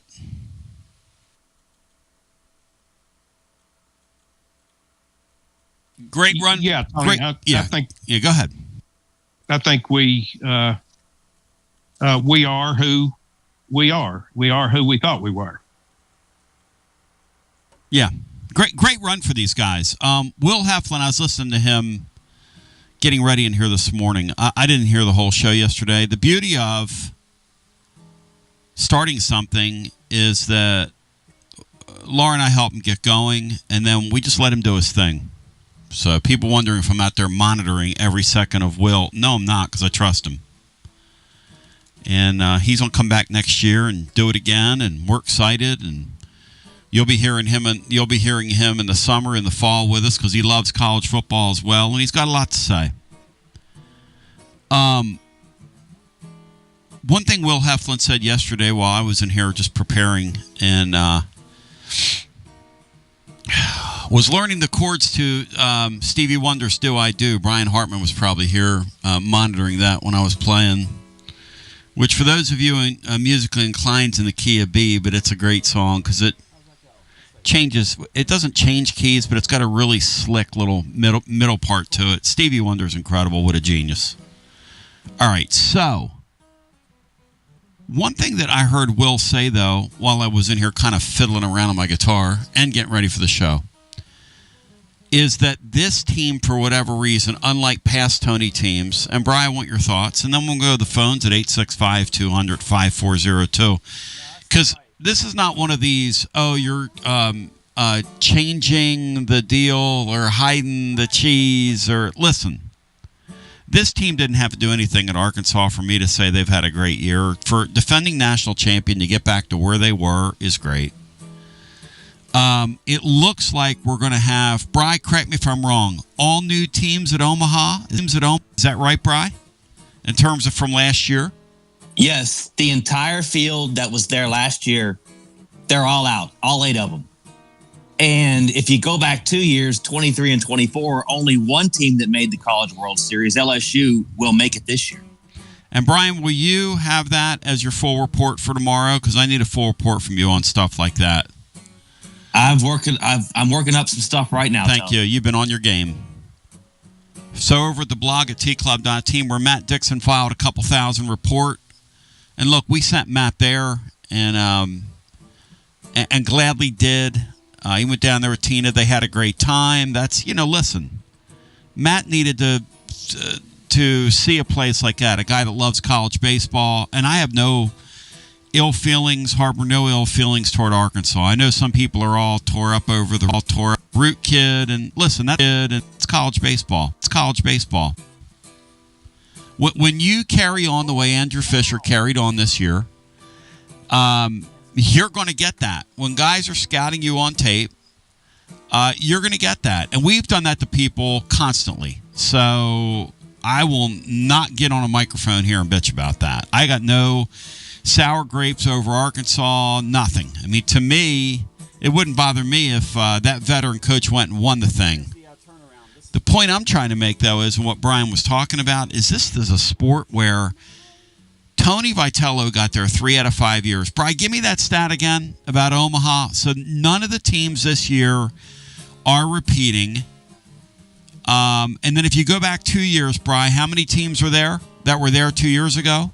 Yeah, 23 and 24. Only one team that made an appearance during either of those seasons can make an appearance this year, and that's LSU. They will be back in Omaha, but no other team. I guess the other teams that win either year, they're all out. And that was the Skeens year, Those right? Those programs are done. Yes, yeah, that was the Skeens Paul year. Skeens. Yeah. So, and you had 13 players drafted off that team, by the way. Woo! Hey, Bino, Jeff, the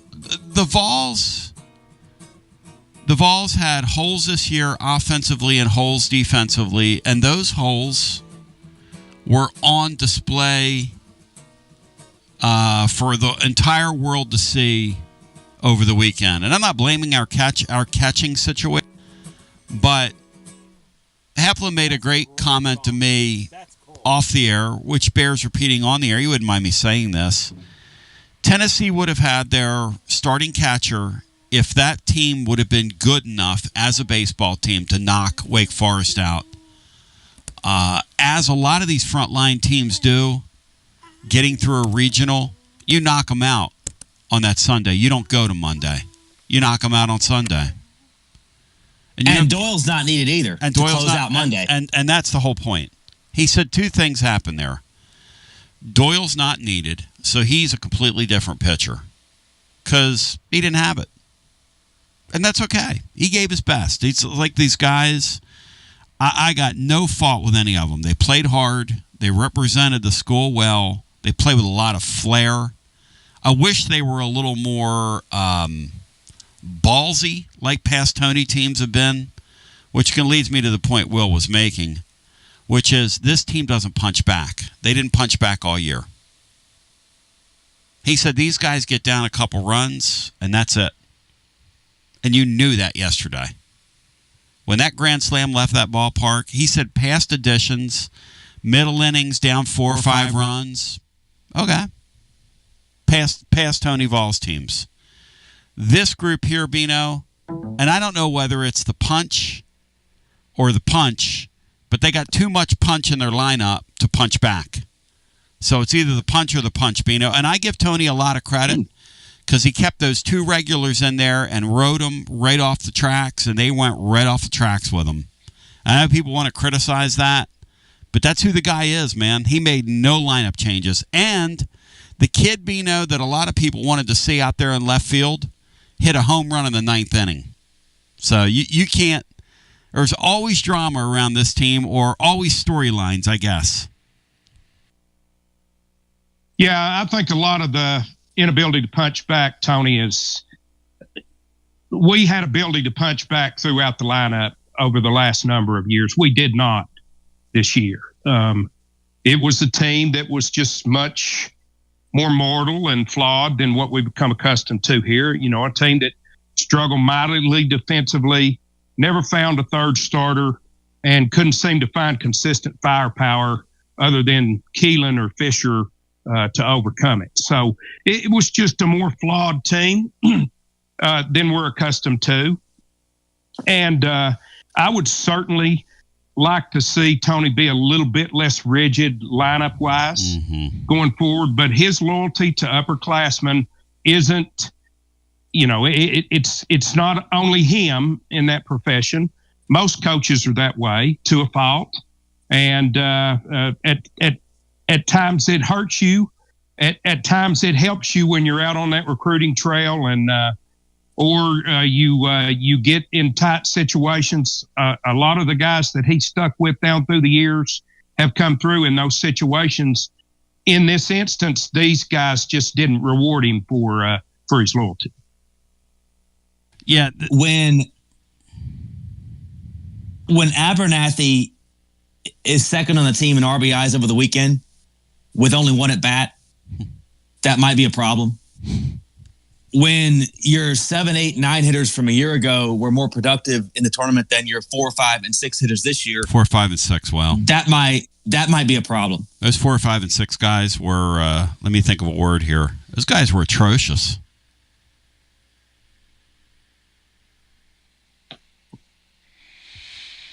A couple of things here, Tony, I'd like to throw out if I can is, I'll say this, as uneven and unclean as our play's been after the 20-0 start, if this is as bad as it gets, sign me up for that, because I'm like you, I'm still very grateful to have once again seen a team good enough to host and win a regional.